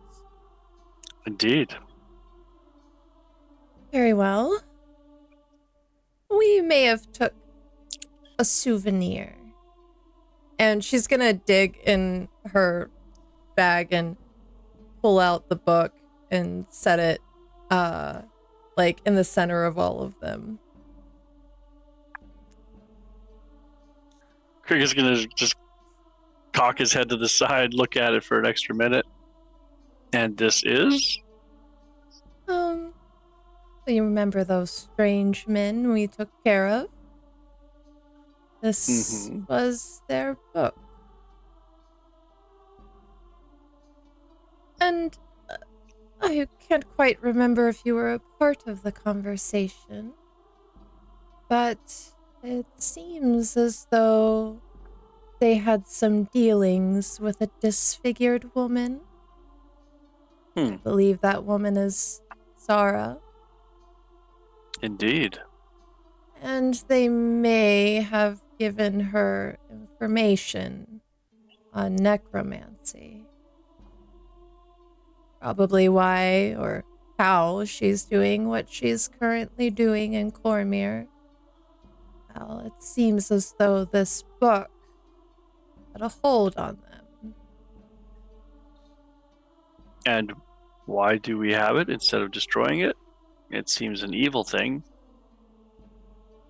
Well, you don't know what will happen if we just destroy it.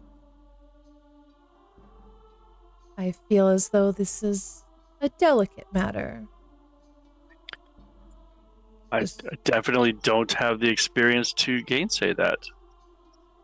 Well, neither do I, but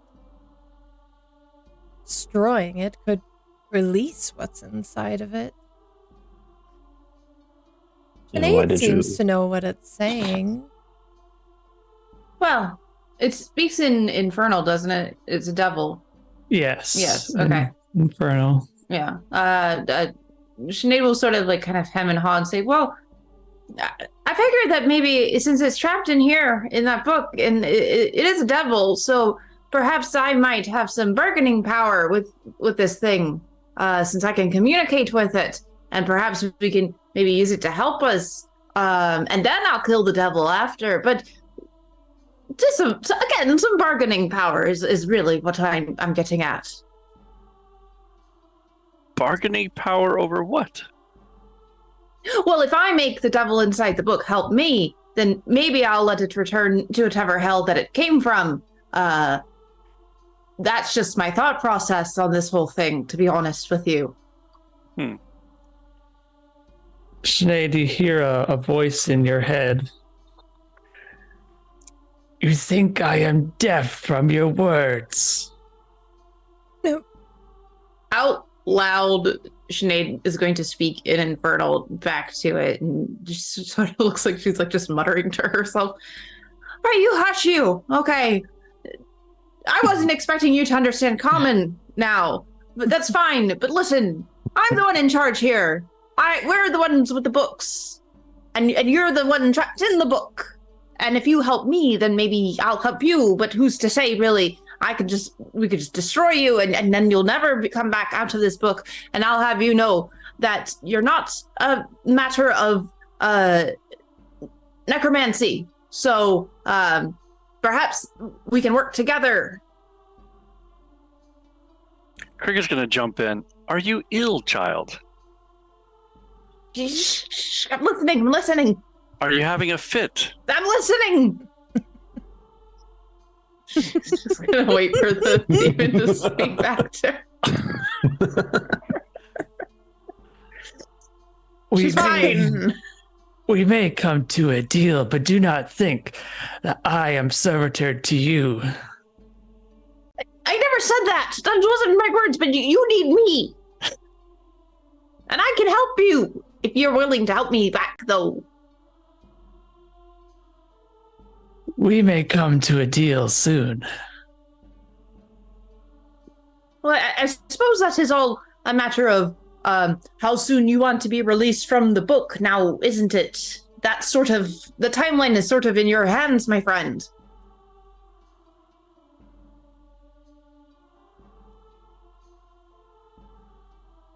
Let me think about these words which you speak. Listen, I've got all the time in the world. It's up to you. Whether you help me or not, you're the one who's trapped. So you do that. You think on that, and then you let me know what you want to do about it. I don't know what to call you. Are you just Bookman? What sort of name do you have? My name is unimportant, and I have lived for hundreds of years. Another few mere months or even years would not affect me. Again, this is your decision. But this whole interaction thing where you're talking in my head and now I'm talking out loud in your language and people think that I'm crazy, it's going to get very awkward if I just don't have your name. I just need to know what to call you. I don't even care if it's your real name, as long as it's just a name. Otherwise, I'm going to make up one on my own, and I already named a horse Crankshaft, so that's your decision again. He's gonna go silent. He's back to the party. I'm sorry. The devil inside of the books talks inside of my head, and he's very annoying. He's very strange. He thinks he has the power in this situation, and he really doesn't. But he, I tried to ask for a name of him, but he wouldn't give it to me. So that's happening. But anyway, we have this book now. While you're saying this, Nimue is digging in the bag of holding again, and she pulls out the music box and sets it next to the book. Yeah, take that there, buddy. Perhaps that will keep him occupied. I thought or he's going to get mad at me in my head again, but it's fine. I'm sure it's fine. I can always put him back in the bag if he becomes too annoying. Yes, well, keep that in mind, yes. Mm-hmm. Krigga looks so confused right now. She's gonna look back down to the book and say, "Here, here's that. I'm gonna put you back in the bag of holding if you don't behave."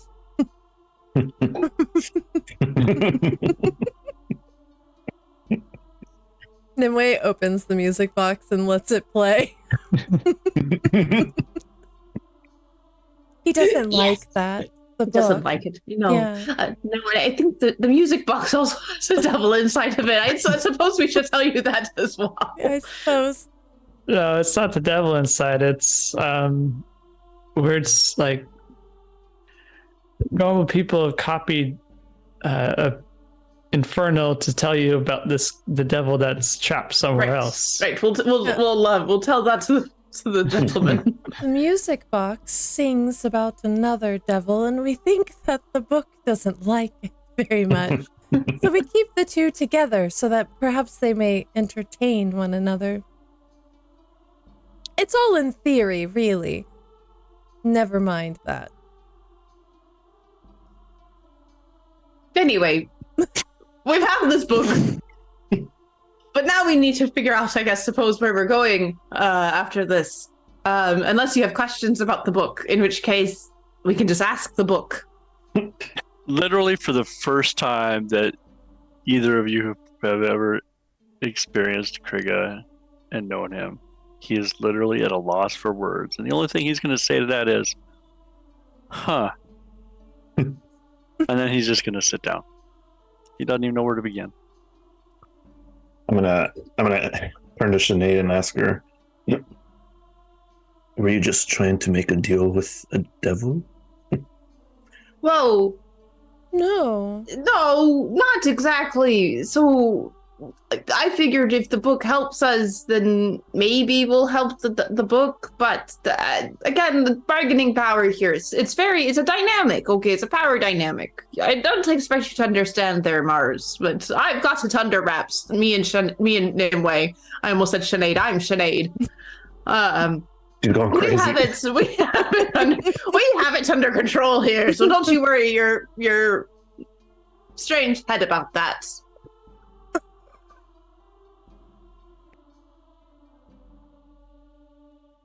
I trust you. Thank God.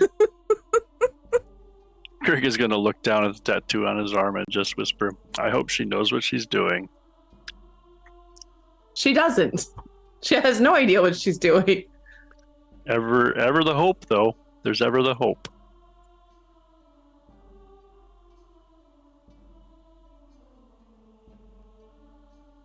All I know is that the keepers had something to do with this, and they protected this book and spoke with it. So I feel as though it could be an important piece to the puzzle. It could be wrong, but it is a thought.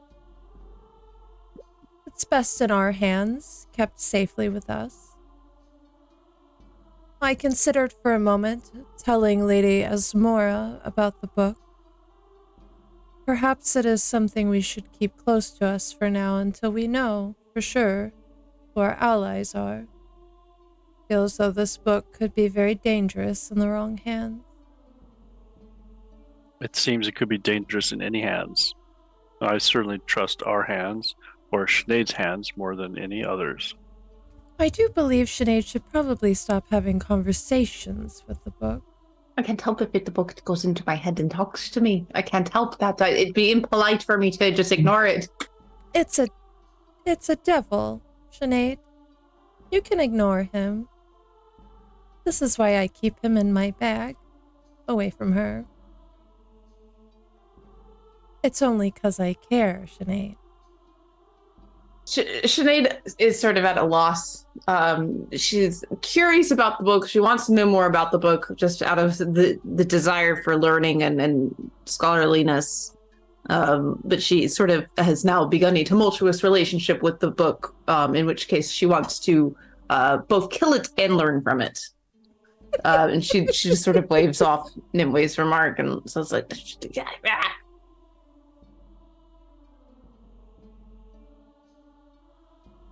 book.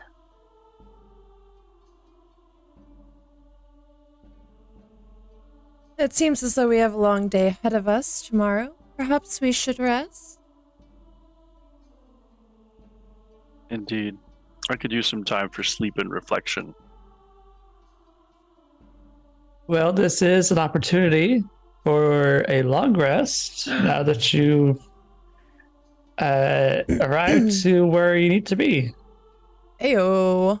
Cool. Count me in. So, for those unaware, long rest takes 7 days in this setting. Short rests are 8 hours. And it's been quite a while since you've had a long rest. It's been a minute. Yeah. All right. Is there anything else you guys want to say to each other? I think that's quite enough. Yeah, that's all. I put the book and the music box back in the bag. Together, right? With the music box on. Yeah. Absolutely. Mhm. Yeah. We want to torture the book into being our servant. We want the book to know pain.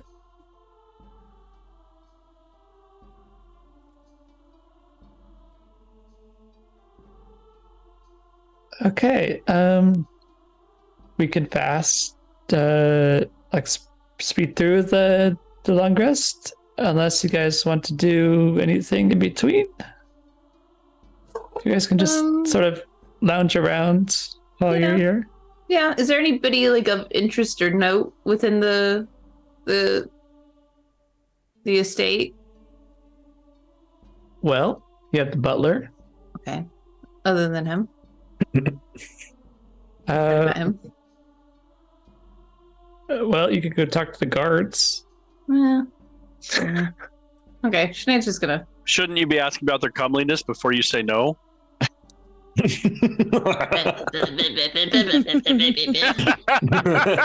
I mean, I feel like his description was pretty hot, so Yeah, I'm but gonna not throw for that out there. Sinead. He would have been hot for like any other D&D character I have. Not so much for Sinead. She's looking for if she's gonna find a boyfriend, he's gonna be a young man. A wolf man. Shh.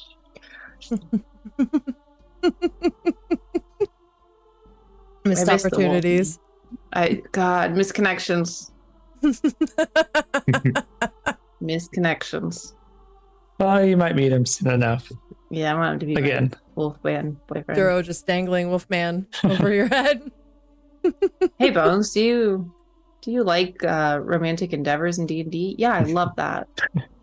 Let me just dangle one in front of you and give you no hope for it. Sorry, I'm Right. not bitter. He doesn't want to be a stepdad anyway. All right. Mm. So you guys lounge around the estate for a week after to rest up to your long journey. So, Lady Esmora had asked that you go investigate the Hall of Evening Star. It was once claimed by the dwarves who once lived in this area, but they've abandoned it, and now there are things going on over there. Various things, of course, not good things.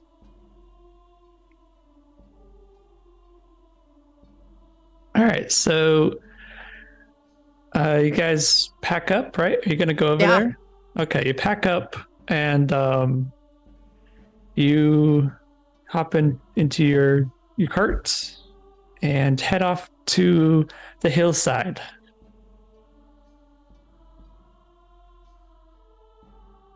And I have a little surprise for you all.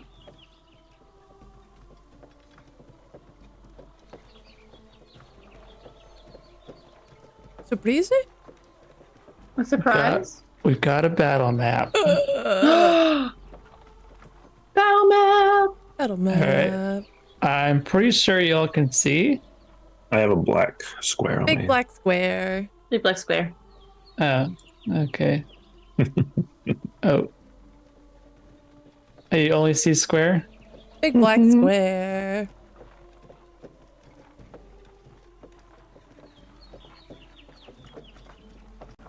Well, if we can't see, then I don't know what's up. We will Oh, skip it for now. Do you have it covered? No, I don't. first. I don't know what's up. Raz Oh. said turn off dynamic lighting. But I don't want to.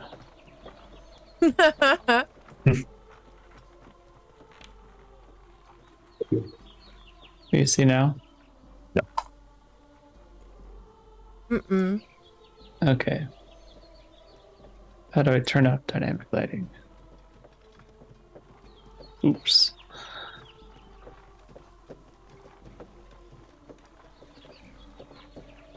All right.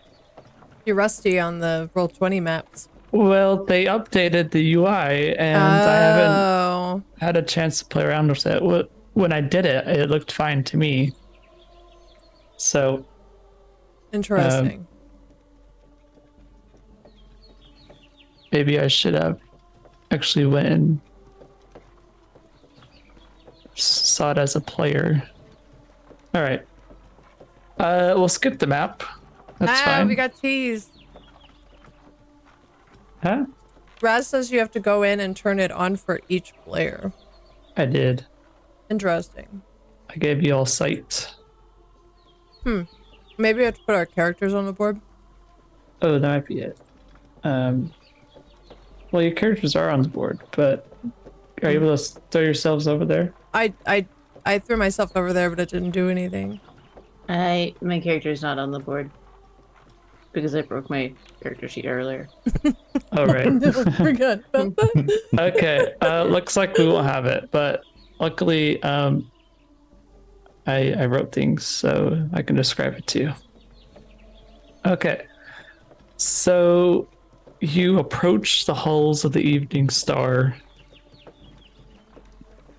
The entrance to the halls are a pair of stout, magically preserved oak doors nestled on the hillside.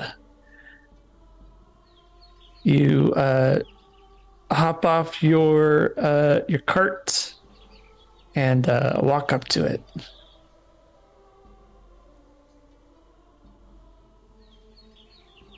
Let me know who's where. What's the order we're going with? Oh, Krigga's gonna be first. Yeah. Is there enough room for us to walk side by side? So right now you're just at the front. So you're looking at the door. Okay. Um, Sinead will go second if it makes it easier Okay. for you. all right. I'll And probably then- be last. Yeah, I'll All right. follow Sinead. Okay. So you see written above the door is Dwarven runes. What do they say? They say, built with care by hands of common folk. You test the door and find that it is latched but unlocked. So you are able to freely go in. Okay. Krigga looks back at everybody. Are we ready to go in? Of course. Yeah. Yes. Krigga will open the door. All right. A wave of musty air fills your lungs, carrying the scent of age with an unnatural energy. Lying in the center of the hallway that you're in, you're in a 5-foot hallway.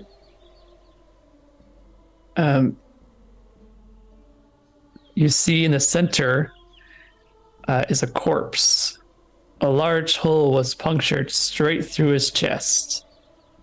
He's lying flat, like he was hit he's lying on his back like he was hit by something. that went right through him. So How big is this hole? Is it like arrow size or like no, it's about bigger? I would say about 3 inches wide. So it's a pretty big hole. Is there any kind of weapon or anything, projectile or anything laying around in the hallway that we can see that could have made it? No, you do not see anything. Does it look like, can we tell if this projectile came from like down the hallway or across the hallway?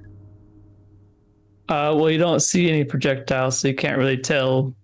Yeah, I'm just trying to figure out maybe if how the body fell or where it's laying. If probably can't really tell though. Nope. You can look around to see maybe if you notice anything. Yeah, I would definitely sinister. like to. Yeah, I would really like to investigate. I'm just concerned about like things shooting out of walls and stuff or whatever. Okay. Yeah. Can Sinead give him advantage if she helps him? Like Yes. looking for like investigating for anything. Yeah, roll me a perception check. Ooh. How fresh does the body look? He looks like he's still got his skin and other things on him, but he's been there for maybe a week or two. Oh, he smells great. I'm Yeah. sure. A 16 on perception. Okay.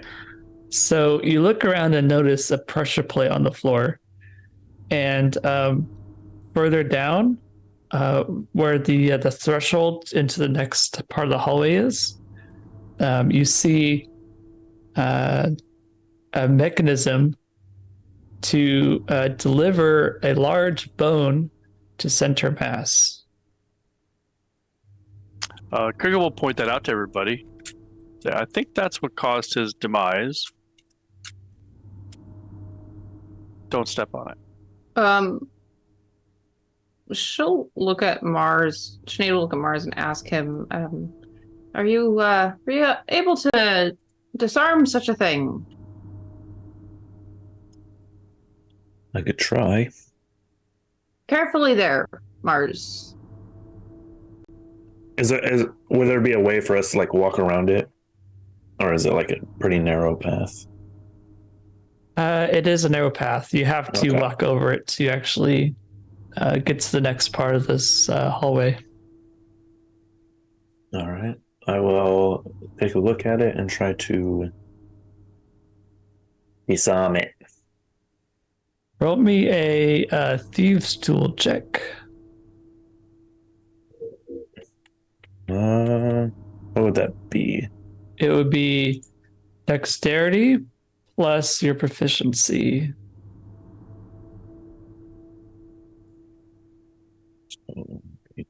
Proficiency modifier, so that should be +2. Yeah. It's a 13 plus 4, 17. Okay, you're able to lift up the plate which activates it and take it off, so it would not trigger any longer. And while I'm down here, can I peek a little bit further down the hallway, see if there's any more? So a bit further down,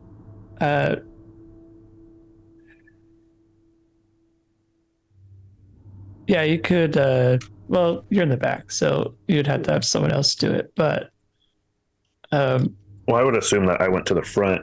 that's true. What am I thinking? Okay. So you went to the front. This room is quite short, so there wouldn't be any room for another one. Okay. But you've come to a crossroads where you can go north, south, or west because you're coming in from the east. To the north, you see a large pool of water, which leads to another hallway. You look south, looks like another sort of room down there. And west, you see a large pile of rubble that is blocking the hallway. so you can only go so far. But you would be able to look down. There's enough room there that you could look to see what's going on the other side. All right, I'll relay that back to who would be. I would assume who's in front. You are. Krigga was. Well, I in front. mean, yeah, I would turn to Krigga and relay what I see down each path. I think we should go into the four corners and have the ladies take a look and see if they can get a feel or a guide. They are sensitive to those things as to which way we should go. Ooh. Plan. Well, one moment.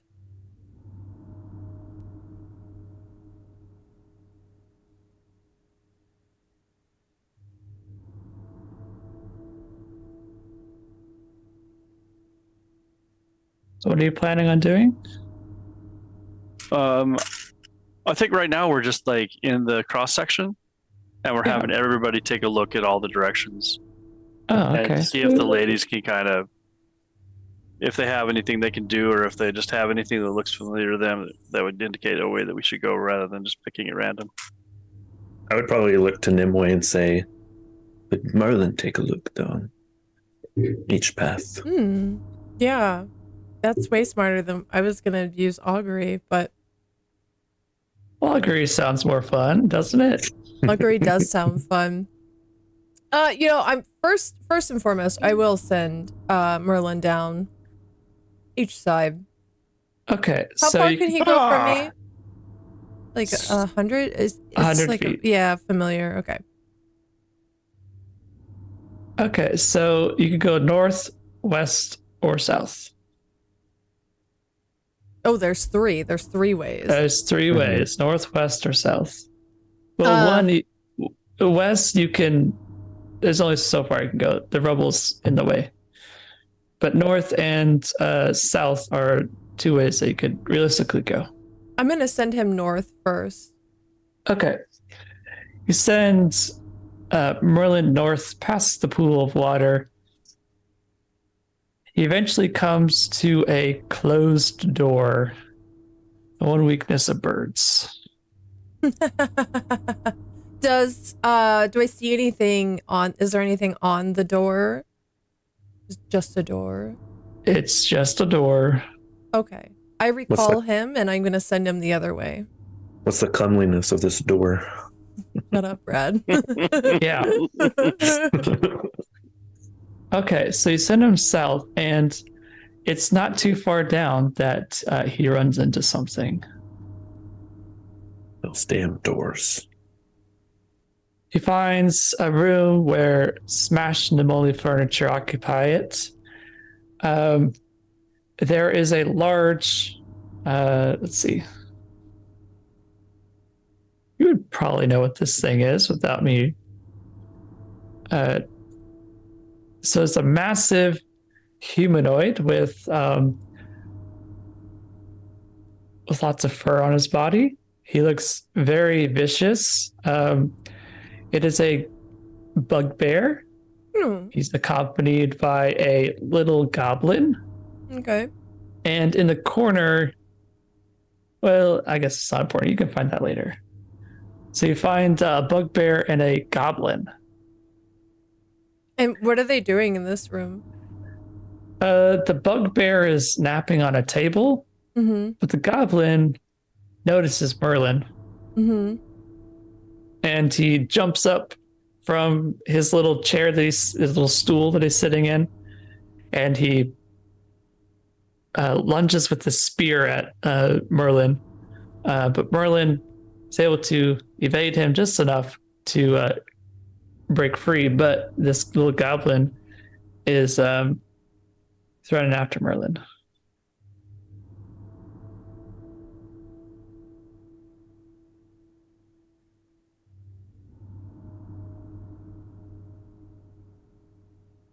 How many hit points does Merlin have? He has the same hit points as a raven, and ravens have 1 hit point. So in my mind, I'm going to command Merlin to stay. And I'm gonna let the goblin kill him. Okay. The goblin pokes Merlin with his spear, and Merlin falls to the ground he falls and he dissipates in like a black smoke.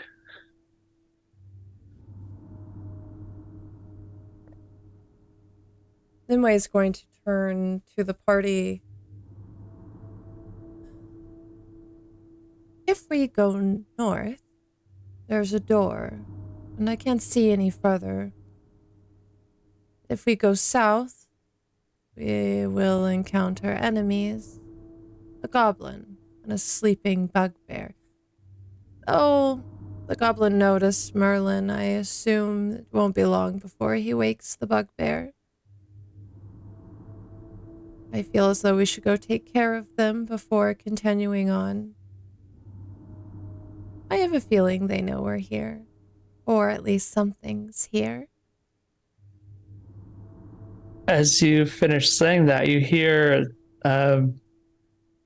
rustling and the aggressive roar of something, likely the bugbear, from your south. Krigga's gonna shift in front to the south hallway. Nimue starts rifling through her bag. I do have an idea, and she pulls the bear trap out. I knew that would come in handy eventually. Wow. It's a bear trap. It's a bear trap. And she's gonna situate that in the hall. Now, we could all just position ourselves a bit ways down and call for them, shall we? Right. I think that's a great idea. Sounds exciting. Sinead's gonna take out her mace and is like ready to. Is anybody good at hiding? Perhaps we could get the advantage on them. You know I am. I'm not great at hiding. Assuming everything that I carry and wear is made of metal and loud clanking things, but I would certainly be willing to try to hide. Right.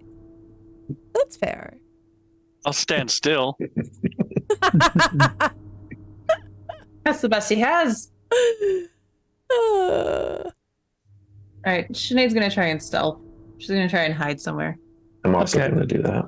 So I will say that the room that you're in, well, it's a hallway, but there's also a 10 by 30 or 10 by 15 little room where two of you could hide behind the wall, and then the other two could hide somewhere else. Seeing this room, Sinead is grabbing Nimue to go and hide in this little room together. and she's like, "Oh wait, perhaps the dwarf Krigga, perhaps you should hide with Sinead." Krigga's standing in the middle of the hallway, not moving. He might as well be a statue. I don't know if that's an argument you're willing to have there, Nimue. Oh, but think of how much fun it will be, Krigga. I'm already starting to hide. She does have a point there, Krigga, and time is of the essence there. Yes, Krigga. Grumble, and then he'll shuffle and go hide. Yes, maybe we'll go wonderful. hide. We'll hide with him. I'm going to try to hide just off of the doorway. Okay. And I'm going to use an advantage because I'm not the sneakiest person. Where is that? I rolled an 18 and so 19. Okay. So just before I hide, I kind of do one of these down the hallway. Hey, you idiots, we're down here. And then hide. Okay. Now, You which hear- way did you... Sorry, go ahead. You heard the voice of the goblin say, They're down there. Go get them. Which way did you hide, Nimue? Like towards. I'll say I hid towards the side where the room is, where Sinead and Krigga are currently. Okay. I'll probably try to be on like the other side. Hide on the other side of the hallway. Like across from the bear trap.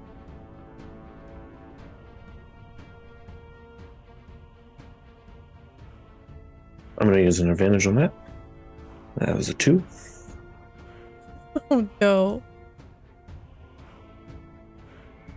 That's better. 24. Hey. Okay. So now I have 1 advantage. So you wait long enough, and let's see. Does the bugbear notice the trap?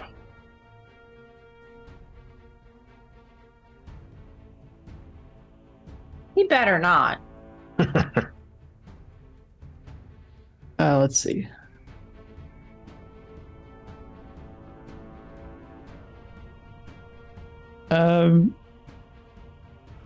Roll me no wait, roll me a survival check, please, to see how well you hid it. Okay, I'm gonna roll with advantage on that. Okay. First roll is a 15. Second roll is a 12. So Okay. 15. All right, so this lumbering brute does not notice the trap and steps right into it. Stupid idiot. It did bear. You need to say that again in Nimue's real voice.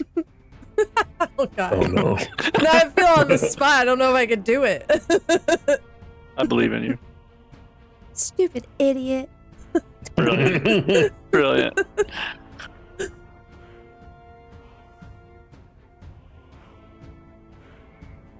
Okay. So I also have my bow ready. okay, so let me pull up the go ahead and roll me initiatives real quick. Yep. I swear initiative moves every time on these. Yes. That was almost 17 total. That's Oh, go ahead. 15 for me. 10 Whoa. for me. 8 for Krigga.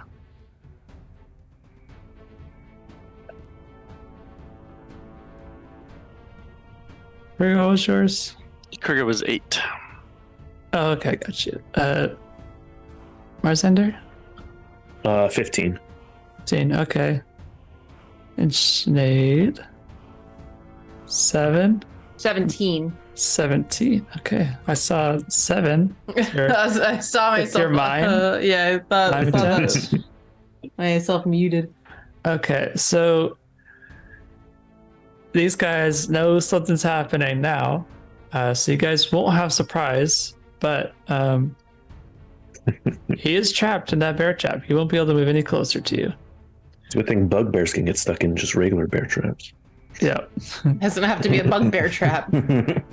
You're going for a Sinead. All right, I'm gonna go ahead and cast. I'll move out of my cover and cast Sacred Flame. So it's a DC 14 on a Dex. Okay. Would he be rolling with disadvantage since he is trapped? Well, no, we're not doing flat-footed. This isn't 3.5. Yeah, but he's in a earlier. bear trap. He's trapped. He can't like Dex out of his way. We're not doing flat-footed. I'm just saying it makes sense. Anyway, what was your roll? His 8. roll- Oh, fuck yeah. Okay, it's a 1d8 plus something, I think. Let's find out together. Just kidding. It's a 1d8 of radiant damage. That is a 6. 6. Oh, I deleted him. Where'd he go? Oh. There he is. Oh, I killed him. He's dead now. Those are the rules. And then well, that's a cantrip, so I can bonus action sacred weapon or spiritual weapon. Spiritual weapon. Yeah, you could. Yeah. So I'm going to do that. And it's going to be the bastard sword again. Okay. And can I move it as a bonus action, or am I moving it on? You can move it my as. turn? Or I can just target it onto the next to him. Yeah. Okay. So there, I've done that. Okay. And that's my turn. Okay. It is Marzander's turn. I'm shooting him. Okay. Pew! Natural 20. Oh, okay. What's the Mm. damage? So you get. You won't get sneak attack. No. So it's 6. Well, hold on. You get your second die. Double. Oh yeah. So 11. Is that 11? That's not 11. That's 12. Okay. It is 13. Nimway's turn. I don't know math. Come on, make up your mind. Has the goblin approached? No, he's still in the back there. He hasn't had his turn yet. Okay. The only one he can see is the bugbear. Okay. Yeah, I'm gonna Eldritch Blast him. Eldritch Blast! Yeah. I like jump out from where I'm hiding and I point at him.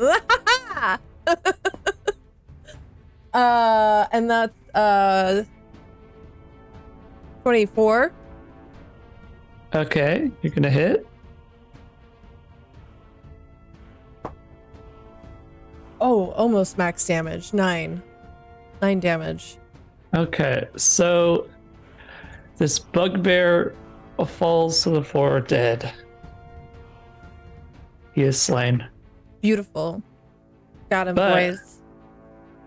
The goblin, you hear him yell out, "Intruders! Intruders! Intruders!" Exterminate. No. This is Dalek.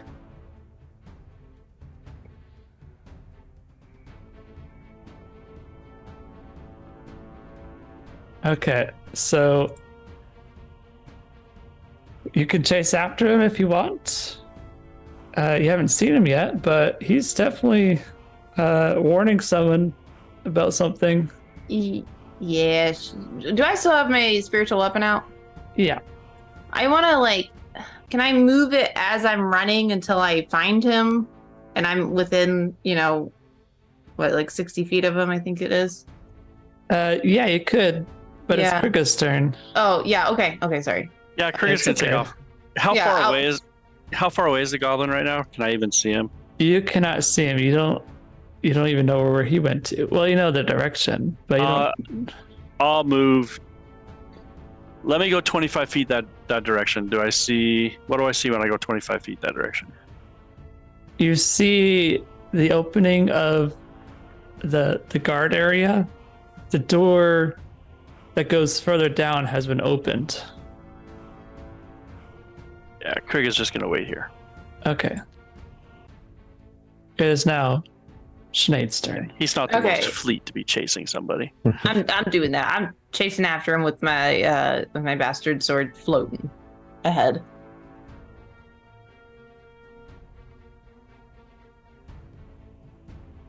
Okay.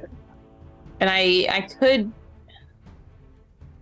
I mean, I have a 30-foot movement. How far would he be ahead of me? So if you dash, That was gonna be my question: is it worth dashing over? if you would arrive next to him, if you were to dash, Mm-hmm. but you could then hit him with your sword.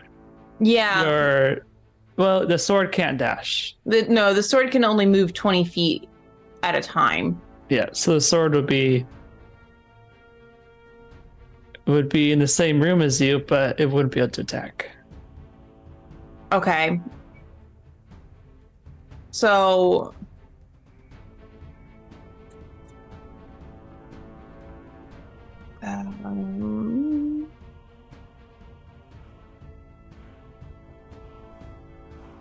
if I could get at least within, can I get at least within 60 feet of him and still move? Or still do an action? No, you'd have to.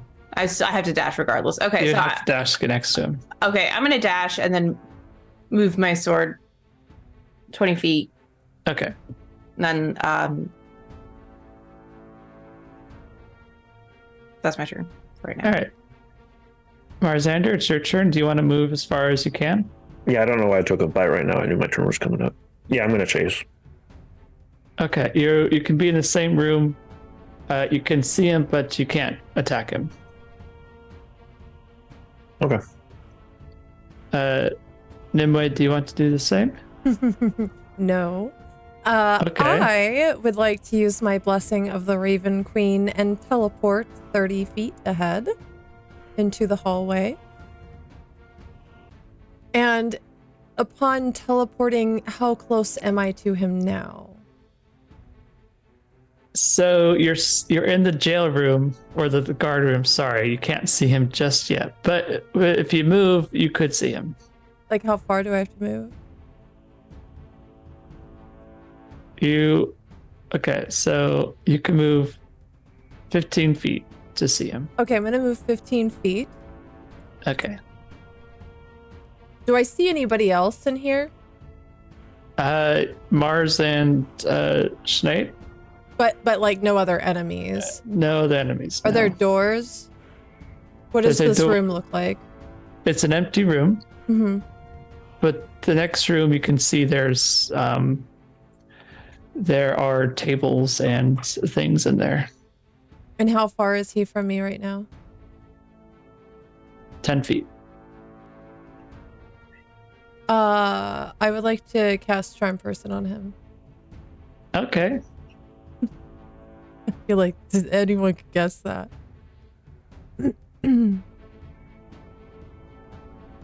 Okay, so he needs to roll a wisdom saving throw. It's just your signature move, you know. He rolls a 2. Oops.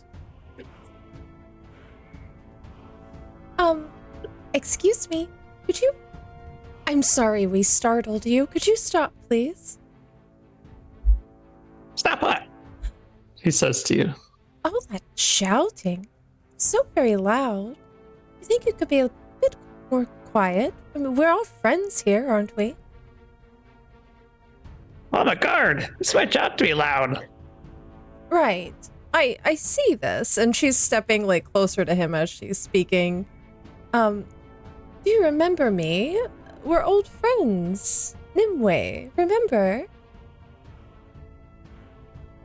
I can't say for sure, but maybe my memory's gone after so many years being stuck here. Yes, it seems to have gone. And who were you calling to? Oh, it's these guys that paid me to be here. Let me go talk to them real quick to let them know you've arrived. No, wait. Just wait right here for just a moment. Please don't leave. Come closer to me. Well, it's my job to let people know that you've arrived. Right, but we're old friends and I would love to catch up with you before we're interrupted. Okay, so it's his turn. He'll move next to you. Well, what do you want? I need to go tell these guys you arrived. It's my job. Right. I'm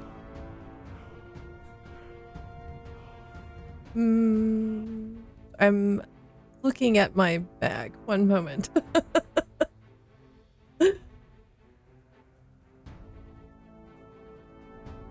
Well, I wanted, what have you been up to? What have you been doing? How long have you been down here? Well, I've been deployed here for, well, it's hard for me to say, because I've been stuck here for so long. Ever since Thynium died. I just sit there in the corner all day. Oh, that's so sad. Who makes you sit in the corner? They do. Well, they sound horrible. Who is they? I don't know, but they got weird stuff going on down there. I Yours- tend to not bother them. They hit me. They hit you. Wow. Yeah. She looks around to the party. None of us would do such a thing. No, that sounds horrible. That's terrible to hear. Yes. Yeah. I should go tell them I quit. Well, He storms off. no, please wait. If you tell them you quit, they might hit you more.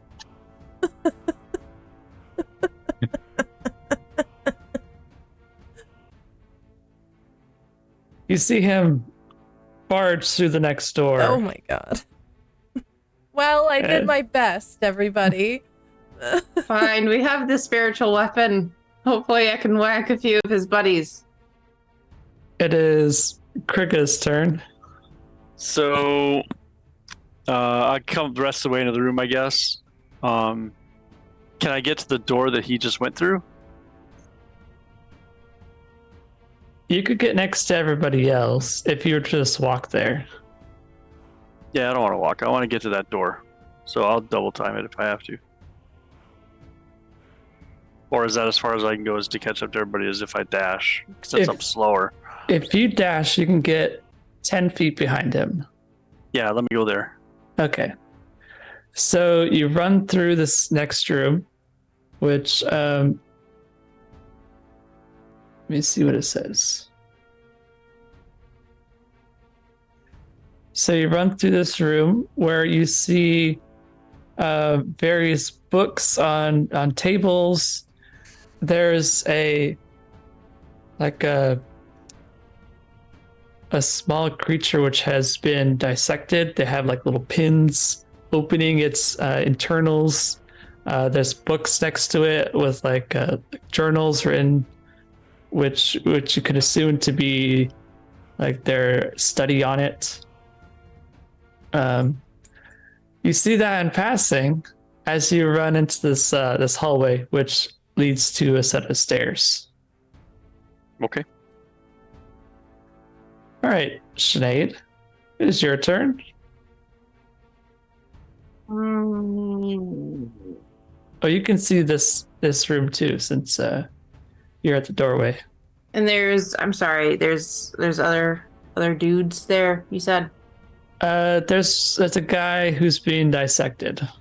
And has books and journals and stuff. Oh, would it be safe to say that this looks a little bit like necromancy? It could be. Kind of sounds like that is. Hey, Duro, I'm gonna go ahead and have Sinead use Eyes of the Grave, so I can see what kind of necromancy is going on as I'm like walking into this. She's moving ahead. She's moving forward. Okay. So you don't sense any sort of undead in this room at the moment. Not yet, at least. Yep. So you want to move forward. Yep. So you could get past Krigga if you want. Right, yes, I would like to do that. Okay. You could hit this goblin if you want to. You're right behind him. And he gets hit. If I hit him, can I hit him non-lethally? Yes. I feel really bad for him. And maybe we can get some answers out of him. You could grapple him. You could. Well, I can't. My strength is very bad. You can non-lethal hit him. Okay, yeah, let me just whack him. Oh, that's not very good. That is a 11. Okay. You're Gonna bonk. you just whiff him. Damn it. Okay, yep. All right. Well, All right, Marzander, it's your turn. Oh boy. You move your your sword has moved forward. It's in the room you were just in.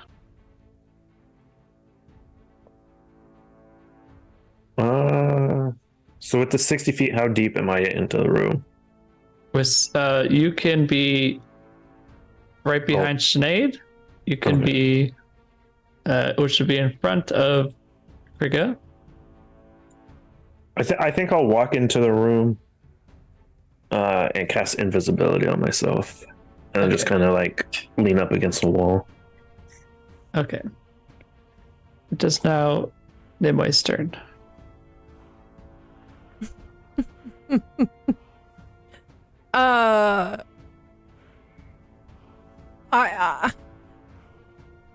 would like to try to grapple him. I'm not very strong, but I don't want to hurt him, because if I hurt him, he won't be charmed by me anymore. Nimway's standing right behind him. Wait, what? And he's You mean Sinead? Sinead, sorry. Sinead's standing right behind him. He's also at the bottom of the stairs. So, into this next room. Oh, okay. So you Wait a if minute. you're- What's his fucking walking speed? Because he was right next to me on his last turn. Yeah, so you're 10 feet away from him, and now he's 5 feet in front of you. 10 feet still in front of you. Oh. So I can't grapple him because I can't get close enough to him. Yeah, well, you could get in front of him, but then you would be into the next room. Right, yeah, I don't want to do that.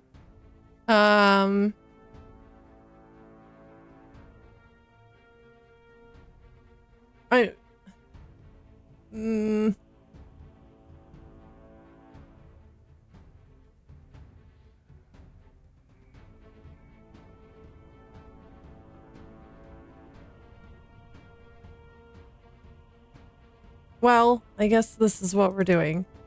Okay. Because I only have one spell slot left, and I don't want to use it. So I'm just gonna keep calling after him to please wait, come back. They're gonna beat you more.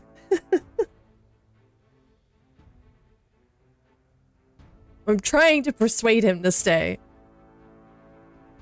All right, so he hears you say that, and he stops in his tracks, and he says, "I'm tired of them beating me. I want to show them just who I am. I am a strong goblin."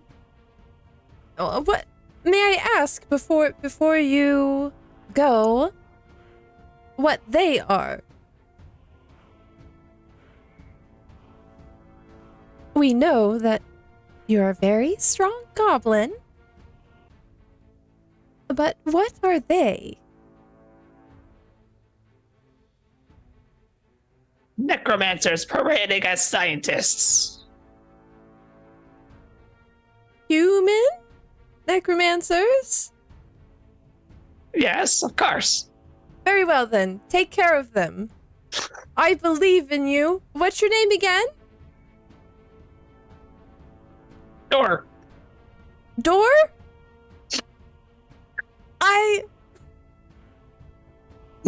Sorry, did Door. his name is Yes, Door. Yes. Goblins aren't a very smart race. They're just...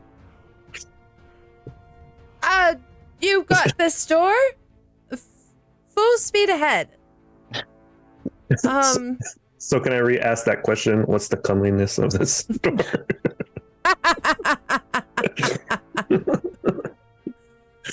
I'm not looking at a door like that. Never know. And he storms off, and you hear him yell, "I quit!" I love door. I love Yeah, Door. door. I feel like we have to rescue Door and keep him forever. Can we convince Door to be our actual friends and not just our friends by magic? This is the next question. Yeah, If he survives the necromancers in the next room. Can Door join the party? Maybe. All right, let's see if he survives. Oh. It is Krigga's turn. Krig's gonna keep following. Okay. So you enter this room, which is dominated by a large rectangular table at its center, strewn with an assortment of peculiar instruments and tools. Jars filled with murky liquid line the shelves, each containing an array of preserved body parts, arms, legs, eyes, and other identifiable remnants. The sickly, sweet scent of embalming fluid permeates the air, mingling with the coppery tang of dried blood. Standing above the table are 4 men dressed in long aprons covered in blood. You notice their left hands have been replaced by large bone spikes.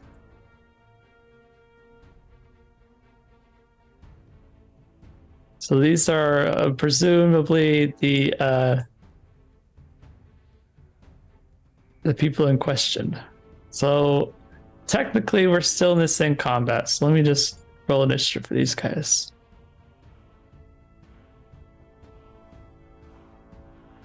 So these guys will take notice of Dor and Krigga, and start attacking because you guys aren't supposed to be here, and they don't like people when they quit. Fair enough. I mean, who does? Protect Dor! At all cost, we must protect Dor there. Who would have known that a charmed person would have turned into true friendship? I love this. I love Dor. I love Dor. If you kill Dor, you're gonna fucking kill a piece of all of us, Duro, just so you know. Mhm. Okay, let me see. This first one will attack Dor. Oh boy. Dor blocks their attack. Yes. The second one will run up to Krigga and attack him with his spike. This one is also blocked by his by your shield. It is now Sinead's turn. Can I move my spiritual weapon? Yep. Okay, can I move it in a way that I can hit somebody? Yeah, you could move it. Okay. It could be next to this the scientist Yes, that's, that attacked Krigga. yes. Fuck that scientist.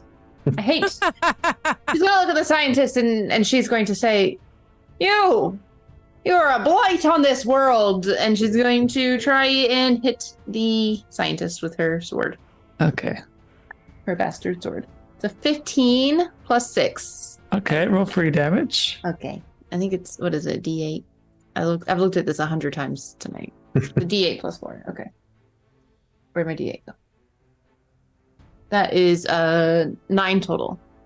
All right, this sword cuts the scientist in two. It is now Marzander's turn. I'm gonna sneak my way, visibility. I don't know what I was about to say there. Invisible into Okay. the door, and I'm gonna pretty much hug the wall as I come in. All 30 of my movement. They already debo. Well, no, I'll shoot. I'm gonna shoot one. Okay. I'm gonna shoot Close at this the one? one that attacked the door. Okay. With a natural 20. Oh, you're just gonna kill him. You don't need to roll. Okay. Oh, fucking little squishy scientists. Yeah. Don't attack door. They're just normal guys, but they just cut off their arms and replaced them with big weapons. Oh, okay, cool. They're just they're still normal guys. Yeah, just a couple of average guys Yep. doing average normal guy stuff. Just a couple of spike nerds. All right, this other one that's in the back will rush up and attack Sinead with his spike arm. Gross. All right, you're gonna block his attack. Also, these guys aren't attacking very well. It is Nimwe's turn. Yeah, I'm gonna Eldritch Blast. I'm gonna come in. Yep. See that he's trying to attack my bestie. Yep. And I'm going to point at him and say, "You just fucked up, buddy." And I'm gonna go ahead and roll this Eldritch Blast with an advantage. I didn't need it, but that's okay. We'll see if I crit. No, I still rolled a 19. Okay. What's the damage? Let us find out. That's an 8. Okay, you blow this guy back. He crashes into the bookshelf, and all his little jars fall on top of his head. Idiot.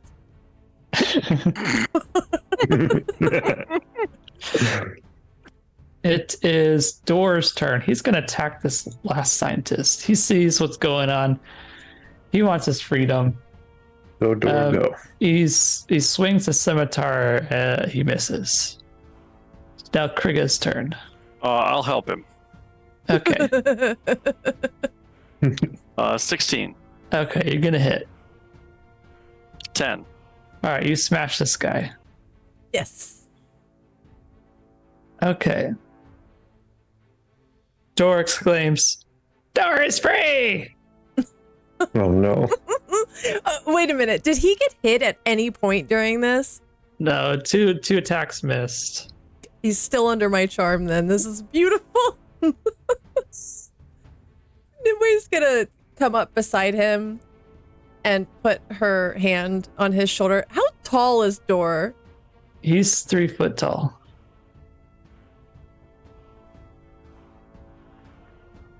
Okay. All right.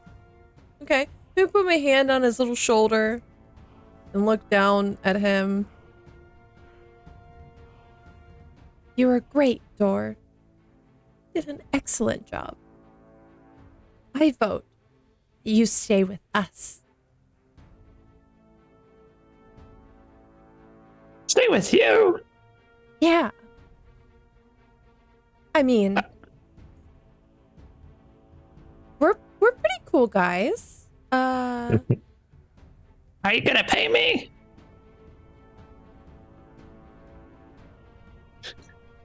She looks back at the party and then back to Door. Can you put a price on friendship, Door?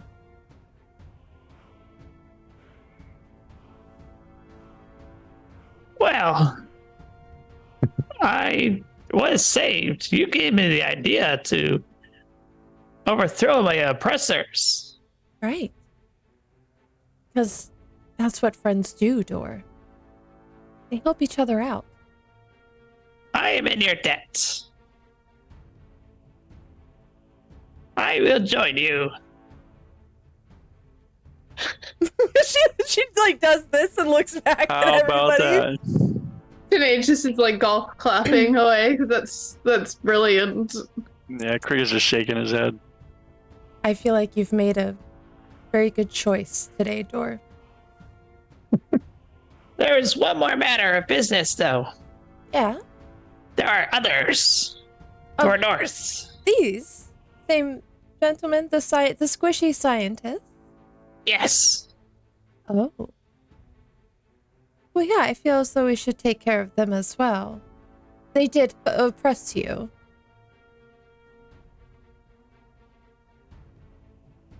All right, Door will lead the way to the north, up some more staircases, and he will take you to. You can see where you first came in. There's that rubble that was blocking the hallway. Mm-hmm. You can see what's on the other side. It's here.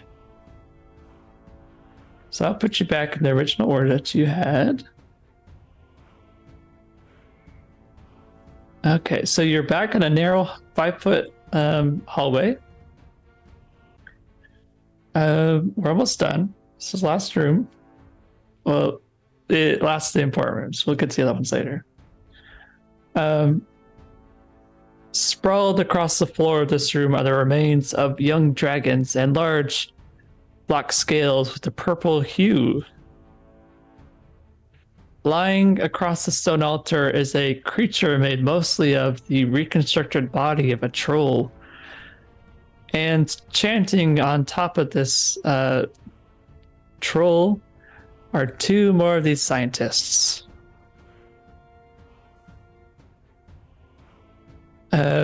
So Door yells out, "There they are!" Nice. Hell yeah, door. Oh. The two scientists take notice. But there is something else. Nimue, Hmm. you notice just off the side of the room that you see before you, the spirit of your younger self. Oh no. She gives you a mischievous smile as she walks toward the body of the troll on the altar. She enters inside the body and it begins to twitch as it comes alive.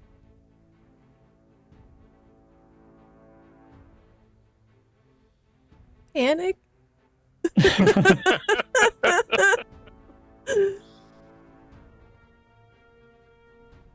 Yeah, I feel like Nimue just fucking freezes and her eyes get really big and she's just staring at the body, completely silent. Her whole countenance has changed. Let me delete these guys here. And okay, let's actually reset the turn. So we get rolls again, please.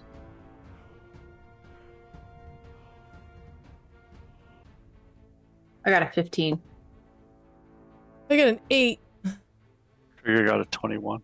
Oh shit.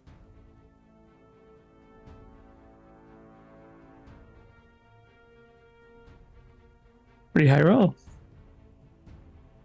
What you got, Marzander? You're muted. I know. 21. Okay. So, let's see. Okay, I got both of them. Marzander goes first, and then Krigga. Well, I'm a sneaky boy because I am invisible. I'm gonna shoot my bow.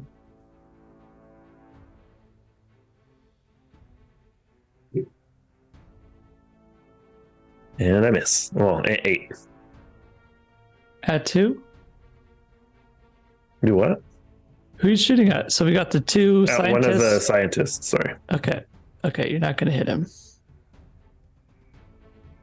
And I will move a little bit closer. Okay. Well, you're in a long hallway with everyone else standing in front of you, so it's kind of hard to move forward. Oh. You're as forward as you can be. Okay. Krigga, it's your turn. Krigga's going to charge one of the scientists. Can I get there to attack him? Yes. 20. Okay, you kill him. My turn's over. That's fast. Let's do it. Yeah, you slam your mace in his head, and he falls over dead. All right. Sinead, it's your turn.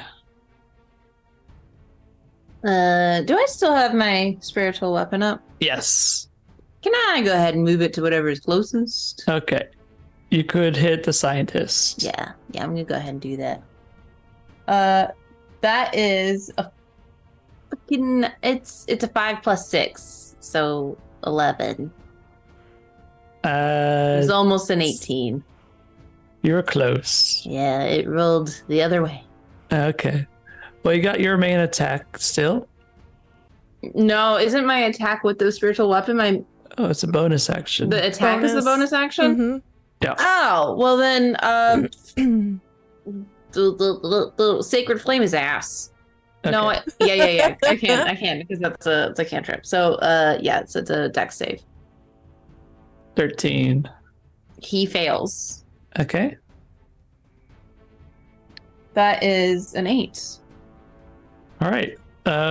Flame shoots down from the ceiling, I guess, and he's evaporated or incinerated. Can he be exploded? Yep. Okay. Let's see. It is the troll's turn. You hear it say to you,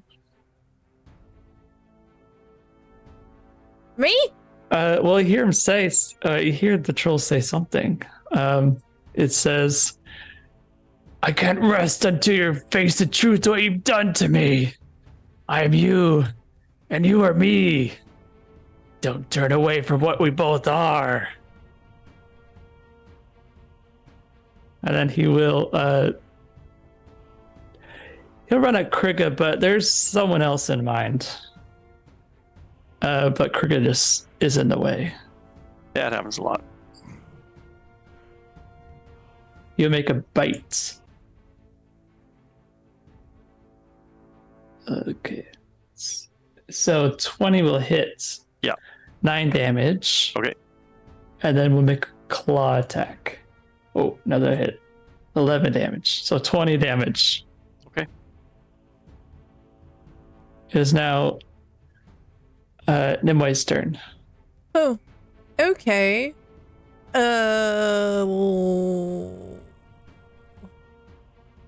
I'm gonna cast invisibility on myself. Okay. I just nope right out. Door launches at a flurry of attacks. Well, one attack, which will not hit. It is now Marzander's turn. You can hit with advantage. All right, and it's just the troll left. Yeah, it's a troll. Yeah, I'll go ahead and shoot at him. You said with advantage. Yep.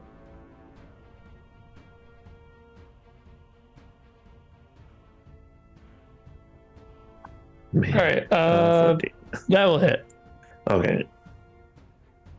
And with this, 5 points of damage. Okay. It is Sinead's turn. I think you skipped me, Duro. I was after. Oh, you're right. Sorry. Xander. Sorry about that. Oh, I accidentally deleted you. Yeah, I felt Before. that. I felt a little tingle on my insides when you just Which- deleted me. Uh-oh. It's all right. There you go. 16, Okay, you're gonna hit. 14. Ooh. Okay. Ooh. Spicy. It's now Sinead's turn. Is there anything within 20 feet for my sword? Yes, the sword can hit the troll. Okay. You reanimate a troll, by the way. I can tell you what it is. It's a 13 plus 6. Okay, that's gonna hit. Okay. For 5 damage. Oh, okay, still good. All right, now it's your turn to hit. Sacred Flame. Yeah, sorry. I keep forgetting. It's okay. So give me that DC.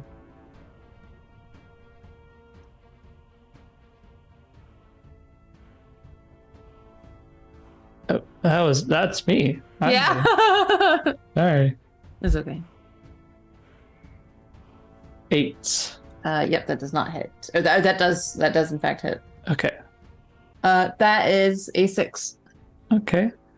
What kind of damage is it? It's a damage Radiant. type. Okay. So it is Troll's turn. And you see part of his injuries have morphed back into how they're supposed to be. Yeah, it's probably because that radiant damage, huh? Well, he's healing Okay. himself again. Okay, Is what I'm okay. saying. I thought that I was making him better. No. Trying to make a new friend.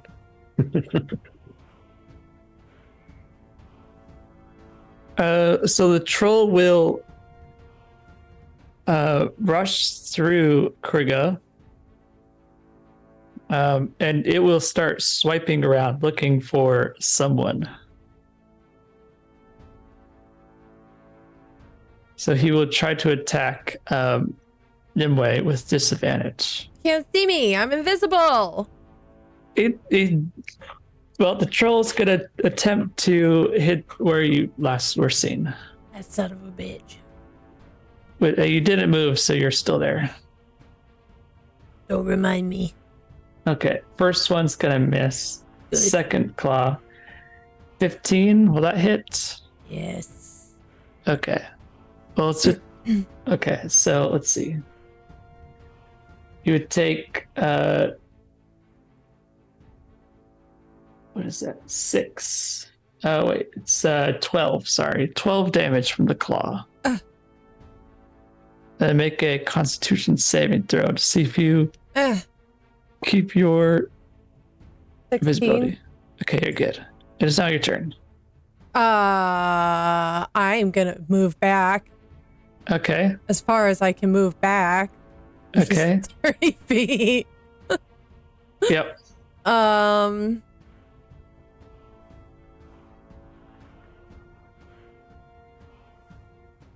I'm just gonna Eldritch Blast it. Okay. Eldritch Blast. 21. That's gonna hit.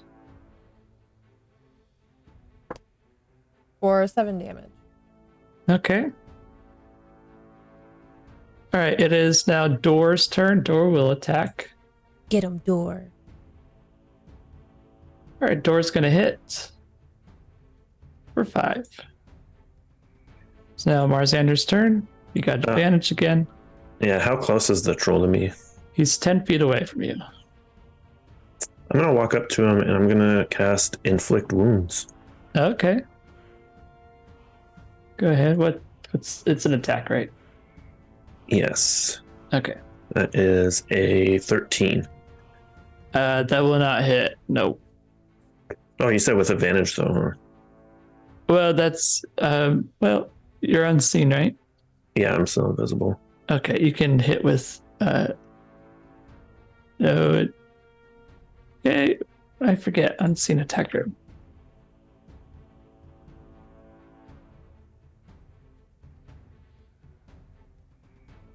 Yeah, you have advantage.